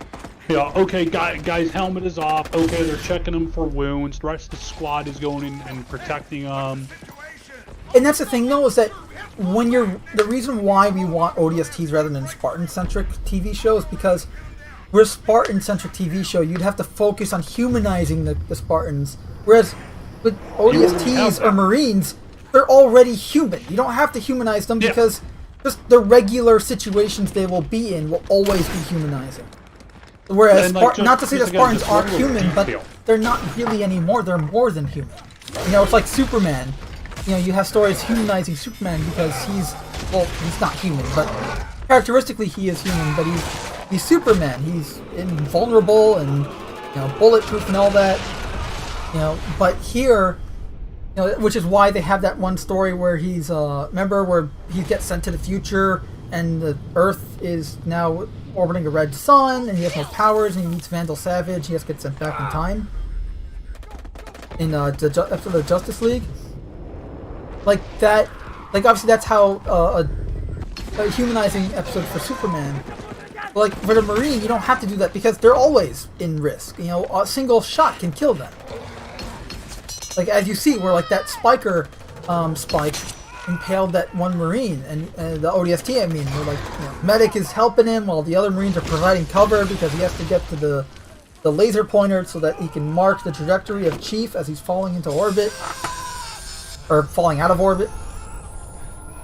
Yeah, this guy's he's been fucking gut shot, and he's still like, alright, let's do this shit. He's covering the medic as the medic's, making sure he can move again. And that's what we want to see. We want to see more of this. Because here's the thing, like, not that...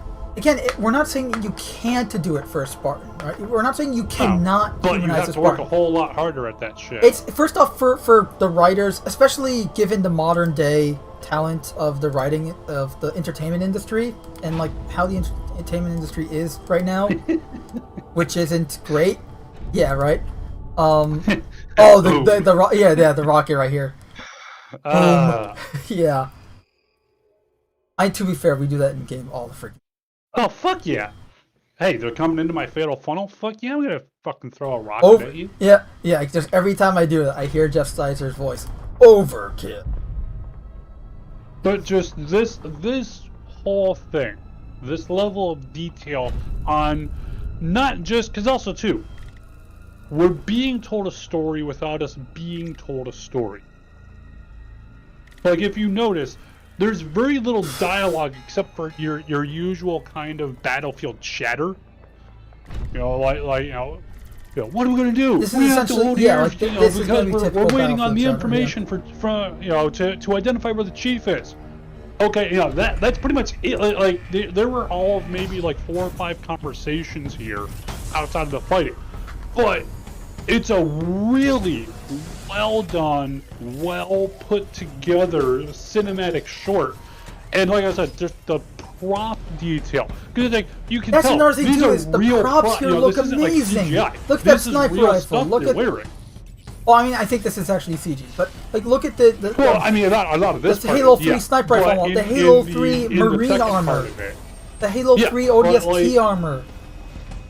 you know, The these Warthog, are the Pelican real there. Physical props. These aren't just CGI that they're using, and it looks good. They Also, put the attention oh to no, detail. we got to go back here. The Pelican being assembled is fucking amazing looking. The lighting, Yes.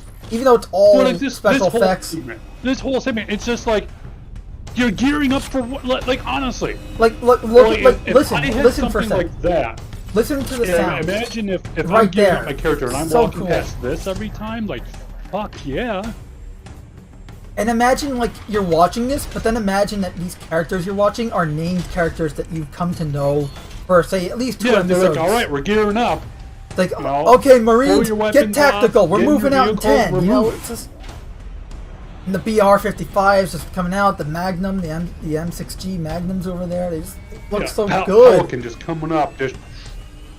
All right. Like we're I ready to go. want this as a Halo TV show. And again, it's not because you Yes. can't do the Spartan things. Like it can be done. It's just, and it can be done well. It's just, It's a lot easier because it's also, easier to do it with Spartans are meant Marines. to be I feel it the can be icing done on the better cake. with Marines than it could a Spartan. Yeah. And Like, Spartans are meant to be special. When everything is about Spartans, they're not special. exactly, But it's that but classic. like, If you had everything's this special, team, nothing's special. If you had this team and you had a spirit come in and drop off a whole, you know, they're fighting brute here. But imagine if you had Add in a couple grunts squads and of jackal elites snipers pop and- in, yeah. and these guys are like, oh shit, yeah, we don't have any place we can retreat to. We're fucked. And then a Spartan comes out, you know, in this style, in this whole aspect. Spartan comes out and just fucking wrecks shit across the elites of their trench. It's like, all right, here's our next mission. We have to go over here. We got to do this. We got to do it now. Okay, let's go. Like, that would be special because it's having limited use of the Spartans. When everything's about the Spartan, it makes them not special. No, like, and I'm gonna put, and after this, I'm gonna play. I'm gonna play this trailer right now and then cut back to it. But like, this is what, like, this is the type of thing you should show when you show a Spartan. The Starry Night trailer, the Super Bowl commercial for Halo 3. Like my favorite non-live action Halo 3 trailer, because I love Halo Nightfall, but this is just a good trailer here where it's like Chief and I'm gonna just go and assume Kelly are like, you know, you think alien life exists, and then cuts to Halo 3. Yeah, they exist. Maybe we'll meet them. Maybe we'll meet them. Well, And, you know, it's like, I want to travel the world and meet new and exciting people, and then kill them. That's just like, when you have a Spartan-centric show, I'm not saying that you can't have like a humanizing thing, but when you're doing something that's about Spartans, do this. This is what you should be doing. Like, impossible odds, and they still pull through no matter what. yeah. You know, it's like he was charging, what, how many fucking Wraith tanks? Like, At you least go about back 5 to or that, 6? like, that's just Heavenly race, all those brutes, a chieftain in the middle, and and he should come out on top. Right, that's the thing. It's not given his training, given what the armor can do, given what he can do outside of the armor. The dude can kill people outside the armor without the augmentations. Yeah. He's done it. Like, and that's the thing about like the Spartans is Spartans are kind of like a comic book superhero, as Stanley Well put years ago. They are. They really are. Yeah, and I say that, and that's a good thing. And what I mean by that is, when a Spartan goes into a situation, if you're writing a good story, like with the Chief, or even a new Spartan, like a character I created, you know, Spartan 022, right? Say you put him in a story. The thing is, it shouldn't be a question of is he going to come out, you know, alive at the end of the story. The answer is you know he will. Like, you know, you read an issue of Spider-Man or Batman, you know he's going to become victorious at the end of the story. That should not be why you're reading it, because you don't know. It's correct. How. It's not the is he. It's not the what will happen. It's the how will it happen. Because whenever you're reading a comic book, you know Superman's going to win. You know Spider-Man's going to win. You know Batman's going to win. But how are they going to win? What happens between the problem and the solution? And that's what the Spartans are cool for. Like, when it comes to the ODSTs, that's are they going to win? And even if you're going to do a live-action show, right? You have 5 ODST characters. Okay, you know the show's about these characters. You know these characters are going to survive, right? You know, like Star Trek. You know the characters of, you know, the bridge crew of, you know, the USS Enterprise are going to survive the episode and whatever. That's why you have the red shirts. But it's not so much what will happen. It's kind of, here's the characters. You're watching Star Trek because of the characters that you enjoy being thrown into different nightmare situations, and then you watch them solve the situation and how they get out of it. That is what Star Trek's formula is, and why old Star Trek is so good. I feel that kind of formula can work with Halo as well. Like, you have a squad of ODSTs. Maybe add that dread, like, will they make it in or out, like a few episodes, right? Or maybe one character is going to die and then they get like a new guy or something, because the whole point, or maybe not, like the whole point is about survival, right? And you show them on the brink of death, but then they pull through somehow because of whatever it is. I know, but it just, there's so many, my point is, there's so many ways they can go about it better than what I feel they're doing. And I remember I asked this in the Discord server, to which no one even acknowledged that I asked it. But, you know, I'm going to ask this in the live stream right now. Given the current state of the entertainment industry, which is, you know, the state of decay, and the limitation and cost effectiveness of CGI and special effects in live action, what would you rather? A well-written TV show that is canon, following a squad of 5 ODST troopers or even Marines during the Human Covenant War as they struggle and succeed in nightmare situations, like in Halo Landfall, like in Halo Landfall, trying to complete their objectives and helping humanity survive, showing perhaps one Spartan as a cameo, as we mentioned before with the tanks reference, or the tanks situation that we created. Because that is something we created before the stream, just off the top of our heads. Kind of almost as we planned it. And then that being the show, similar to Halo 3 ODST, essentially. Or B, what we're getting, which is a probably by the numbers premium channel TV show with a big budget, but not the brains to match, and is not canon to boot. Featuring Spartan super soldiers and nonsense spectacle over characterization and storytelling. And the problem again with what we're getting is, again, what we're getting could be really good. But what I feel the problem is again, we're being told the same story again. Even in the canon, even in Halo canon, like in the canonical Halo timeline, we have had 5 different storytelling, like interpretations of the events of Halo CE. Halo CE Anniversary, which doesn't really count if we're being honest. but I'm putting it as it was a new, essentially the game being told again. With a different art style because of the anniversary graphics. So we got Halo CE, we got Halo the Flood, which is the book version of the game, and then we have Halo Fireteam Raven. Okay, I said 5, didn't I? 4. Still, Halo Fireteam Raven, which is the arcade game set during the game. So we've had the same story been told to us 4 times. And now we're going to have an alternate version of that story being told to us. And you know what? Maybe some people like that, and that's fine. I'm not a fan of being told the same story over and over and over again. Whether it's canon versions or not. You know, like, especially in such a short time span. It kind of goes back to the same, it's a similar logic to the character deconstruction logic that I created. Don't do it too often. Don't retell the same story so many times within a decade, or 2 decades even. Target acquired.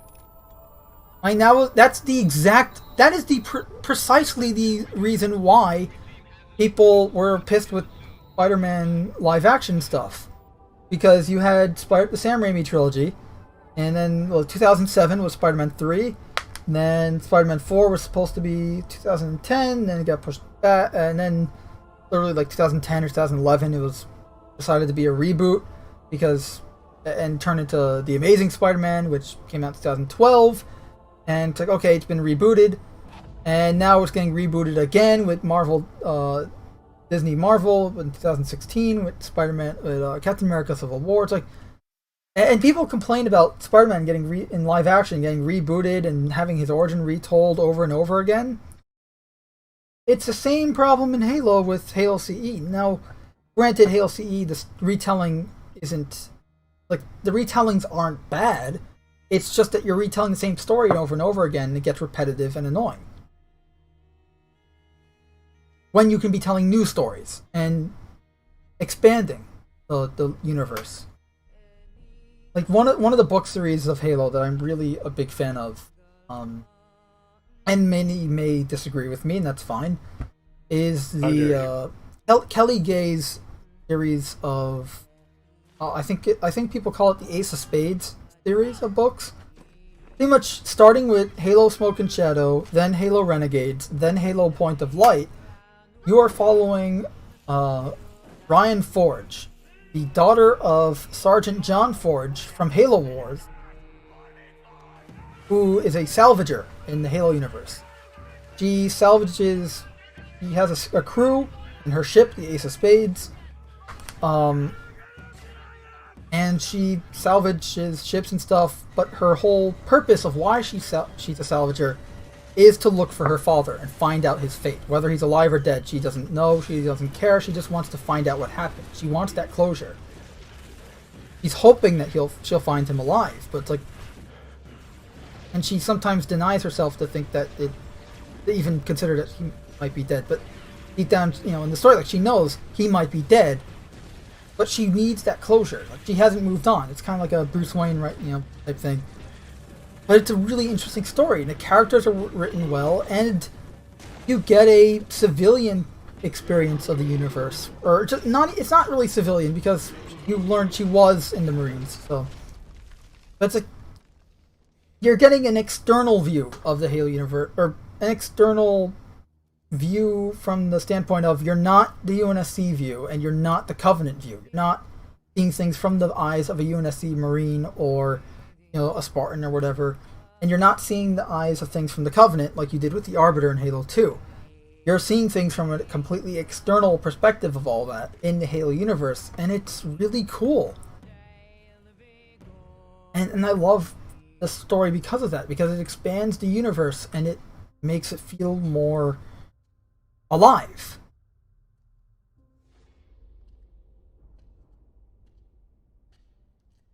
However, like that, and that's another idea they could have been doing for the show. Now, granted, We all know the reason why they're doing the TV show the way they are. The reason they're doing the TV show based on the Spartans and Master Chief himself, and why they're retelling the story that's been told before, again, the reason for that is marketing. I call it the Disney Marvel tactic, though it's been done before that. But it's popular for Disney Marvel doing it, and that is, you're not targeting Halo fans with this TV show. They are targeting non-Halo fans.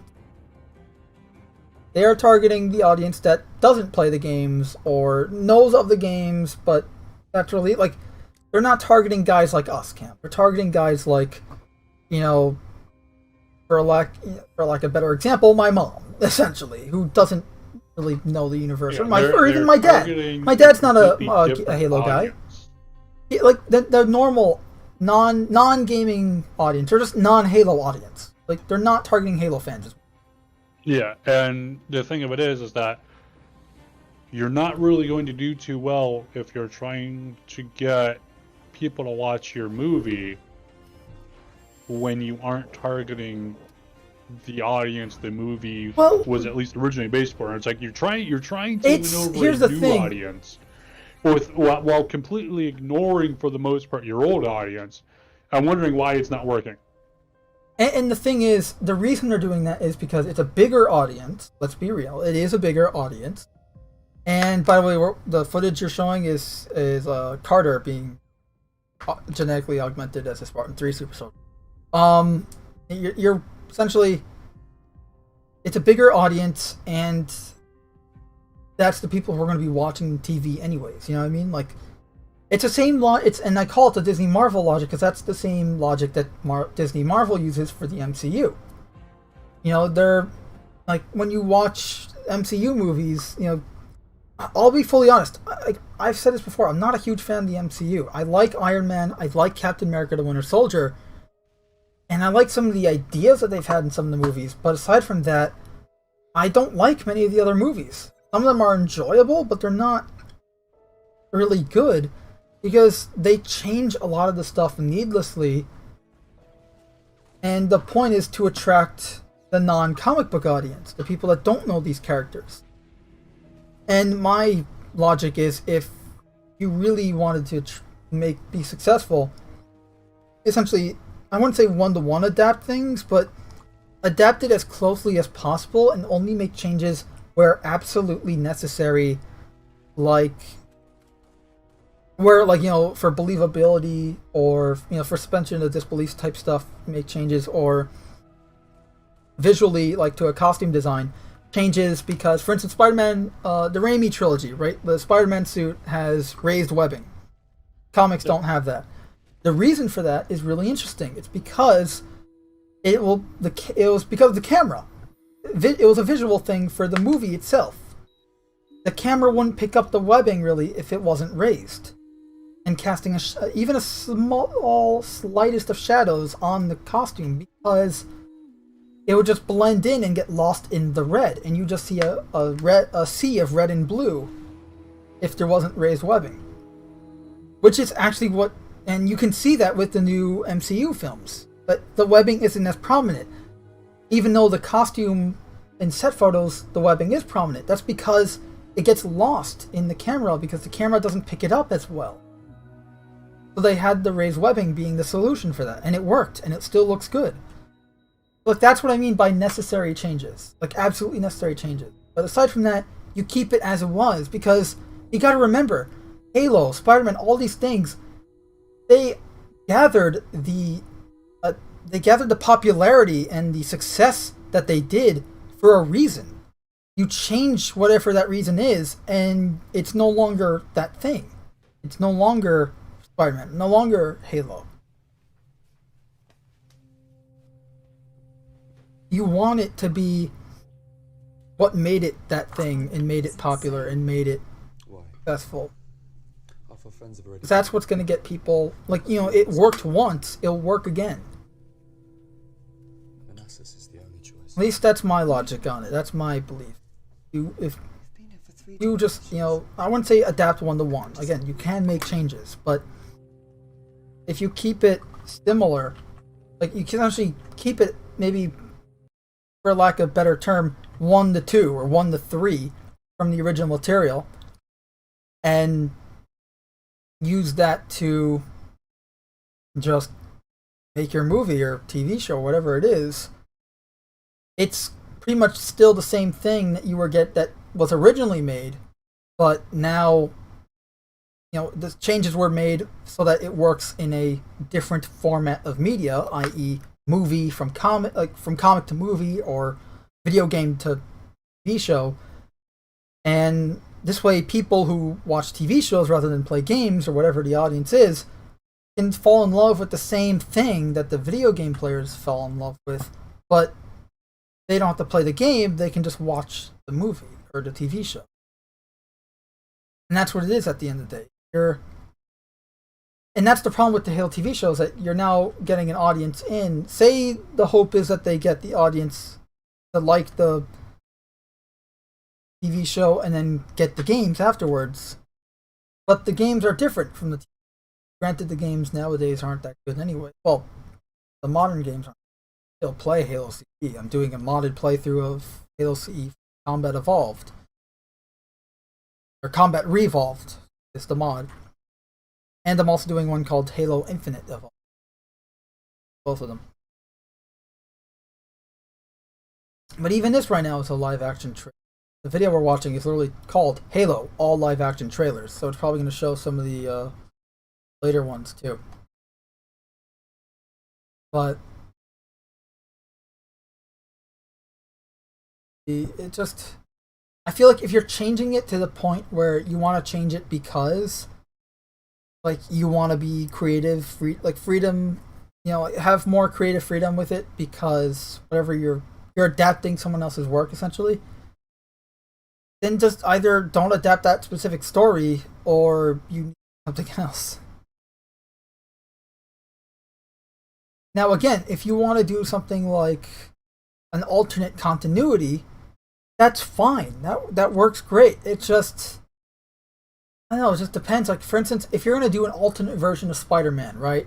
Oh, I want to do a version of Spider-Man set in the future. Great. That would be awesome. You know why? Because it's been done before and it worked before. Spider-Man 2099 is probably my favorite non-Peter Parker Spider-Man. It's probably my favorite Spider-Man that isn't really just the main Spider-Man, period. Classic, Stan Lee Spider-Man, and then Miguel O'Hara. Sorry, they both start with M. Spider-Man, the S-Man. No forgiveness. Like, my point is that you can have, I don't know, I don't even know what my point is. I'm just rambling. Yeah, okay, so. Anyway, live action. All we really know is that we've gotten this trailer. We don't really know what we're going to get besides that it's non-canon and they're doing their own fucking thing with it, and we'll have to wait for more. Yeah, I mean, I guess we'll wait. And as I said, we can always do a review. We're just not going to be able to, like, I can't watch it. I guess I can watch it just by sailing the high seas. So if you guys want us to do a review, that is how I will have to watch it. Because I don't have Paramount Plus, which is what this is airing on. Used to be on Showtime. If it was on Showtime still, I would be able to just through cable subscription, but won't anymore. So, but let me know if you guys want a review, because I don't remember when it came out. The trailer probably has a whole thing when it's coming out, like when it's starting and all that. I think they said Q1 of. I think. Oh, what's that? Excuse me while I hang up on this cold call.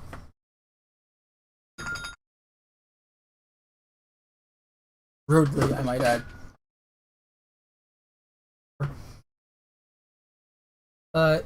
Yeah, it's I don't know. I rather a show about Marines versus Spartans, and I just don't want any more character deconstruction stuff in entertainment in general, not just Halo, but in this context, Halo specifically. Anywho, next topic. Um. Oh, I was going Do on we there have for a like next an hour. topic? I guess we can talk about. Have you seen any cinematics or stuff from Halo Infinite or no? Nope. Avoiding all that shit. Because the Halo Infinite story, from what I've seen so far, not that it's bad. I mean, granted, I've only seen a few cinematics, but it's very interesting. Not particularly like good interesting. It's just like the cinematics I've seen, like early game cinematics. Not even. I haven't seen the first cinematic. I've seen the cinematic that the trailer was based on. The chief wakes up in the Pelican, right, with the pilot guy, Dustin Yeah, that's the only Echoes, one I've or really seen. Rowhammer, as people call him. And there was a cinematic following that where you meet Clone Tana, or the weapon. And I don't know, I'm noticing that a lot of the cinematics, the dialogue for them specifically, feels like in-game dialogue. You know what I mean? Like, you know how in Halo 2, like, you'd get a lot of story exposition in gameplay? Like, Cortana would be talking, like, Yeah. it looks like we're going to be doing these other prophets a favor while by killing Regret, blah, blah, blah, you know, like, all that stuff. Like, when you're underwater as you're doing all that stuff, traveling the Forerunner ruins of Delta Halo. It feels like all the cinematics, like the cutscene dialogue, should be in-game dialogue, gameplay dialogue. Yeah. Like it's just weird because from what I'm getting, like they're trying to go for this, like, again, this character deconstruction, more character-focused story. When the Halo games, at least the main games, the games following Master Chief, have always been these epic space operas. Even Halo CE, the first Halo, where you're not necessarily, a fleet of UNSC warships versus a Covenant fleet, and blah, blah, blah. Like, no, it's just one ship. One ship? Yes, they called it the Pillar of Autumn. Just that. But you still felt you were part of something bigger. It didn't take you out of the game that you're going, oh, they're explaining this stuff to me. Exactly. You were entrenched in the beginning. Natural. I think the problem is, from what I'm seeing, again, all I have to go by are a few, like, I want to say 2.5 cutscenes that I have seen on YouTube. So I have not played Halo Infinite. I've seen gameplay of the campaign. And I've played Halo Infinite's multiplayer, so I know what the gameplay is like. At least I know what the multiplayer gameplay is like. Maybe the campaign plays differently. But I know that the gameplay, regardless, is actually really fun. So that's good. But from the 2.5 cutscenes I've seen of Halo Infinite campaign, it doesn't feel like you're part of something bigger. Like in Halo CE and Halo and every other Halo, you feel like you're part of something. You feel like a Spartan super soldier or an ODST, part of the UNSC, anyway, we're fighting off the Covenant. We're running in circles here. Several times. So I don't know. It's just maybe we should call this show the Circle of, I don't know. Anyway, it's like, I don't know. Whatever. I think we're done. I'm sorry. Yeah, I'll end it on this beautiful cut. We're running in circles here. Yeah, and honestly, that was just honestly, I had more to say about what the show could have been versus what the show is. At the end of the day, yeah, the show. Yeah. I guess, yeah. I got something for you, though. I got something for you. Uh-oh. Look down in photographs.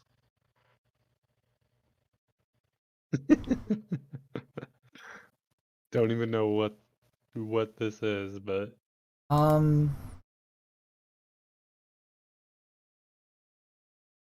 like posing, I guess, right? You know that. Oh, and now it's just really playing random. That's not good.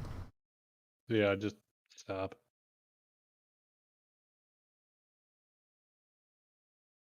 But yeah, so that's pretty much our thoughts on the Halo TV show trailer. It looks Yep. good, or at least looks interesting, but we'll wait and see, right? Yep. Yep, that's gonna be it for now, I guess. Tomorrow we'll be talking about Star Citizen year in review, right? We're gonna talk about how was this year for Star Citizen, an annual review for Star Citizen stuff. I figured like we can talk about like 316, but I figured we'll talk about that when it goes live. Yep. And just do this tomorrow's episode just about like a roundup of the entire year so far. We'll get into that tomorrow, but it should be interesting. Just Star Citizen only next tomorrow. Maybe some other non-Star Citizen gaming news afterwards. Depends on how long we go tomorrow. But essentially, we're just gonna be talking about Star Citizen, how 2021 for Star Citizen was, the good, the bad, the ugly, that sort of thing. Essentially, an annual review of Star Citizen.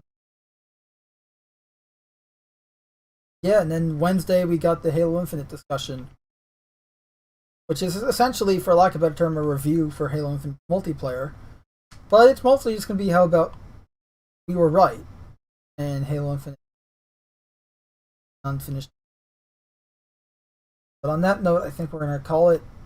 I've rambled on long enough.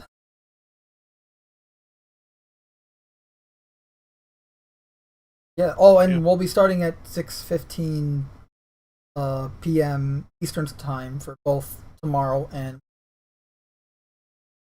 Yeah, but that's gonna be it for now. You guys want to get out some cool merch? We'll have to wait as it loads. But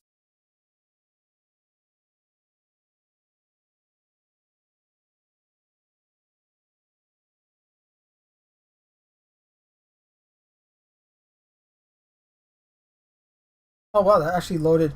Huh, funny, that loaded extremely quickly. There you go. For once. For once.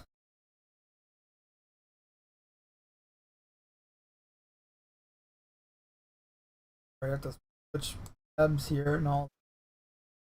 Third and D. There we go.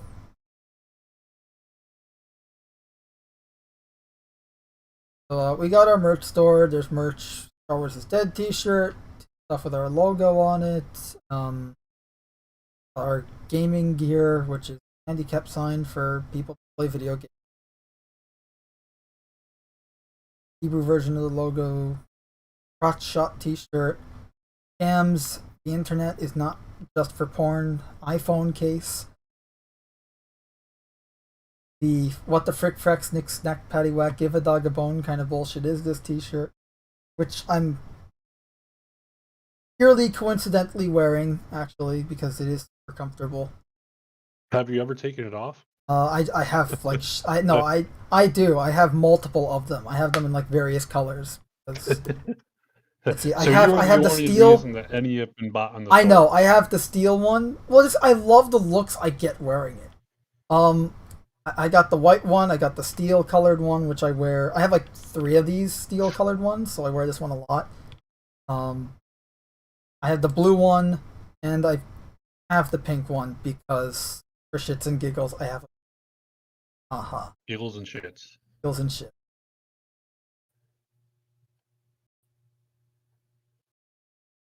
Oh wow, that. Oh, we have this new shirt that I have not promoted yet, but this is not the T-shirt you're looking for. This was a. I want to shout out to Jack Lumen in a Discord server I'm in, who gave me the idea for this T-shirt. He essentially said, "I wonder if I can sell or actually I can read. What did he say? pretty much he was going on about how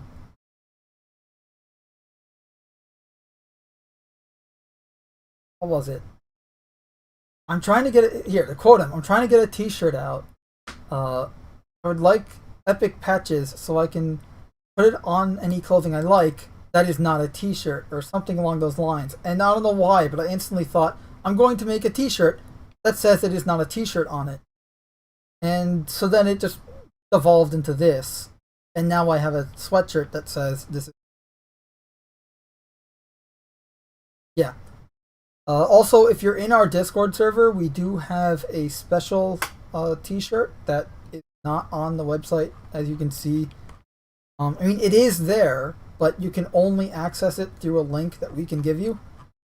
So, pretty much, if you're in the Discord server and you want this T-shirt, just message me in the Discord server and I will link it to you. But it is a Autobot T-shirt that says "Freedom is the right of all sentient beings." Yes, it is. Yeah, there you go. Also, I eventually have to finish that. What go wrong? Yeah. I keep changing the freaking design. And the gamer options are gamer's best friend. And now I want to make a hand wavium T. Say it a lot. Various merch, and it will keep getting bigger. And I should probably add some Christmas stuff. Because it's the season and all. Yeah. That's that. Oh, speaking of Transformers stuff though. Again, the link for all of this is really simple. Just refresh the page. Go to the stream. Links are all right frickin' here. Merch store, the eBay store, which has some cool stuff on it that I make myself. The Discord link, everything, including a link to making your own Star Citizen account, joining us in Star Citizen with our referral codes right here, and Twitch links. We try to provide everything that we. Everything? Also, is it obvious that I've been listening to a lot of Halo and Batman? I've been on like a cyberpunk music playlist lately. I got some Matrix themes in there as well. Love to death. Anyway, that's gonna be it for now. We will see you guys, or Wednesday, or next week, depending on which of these shows you guys watch and when. Wherever you are, whenever you're watching, have a good one. Let us know what you guys think in the comment section. And share, like, subscribe, all that.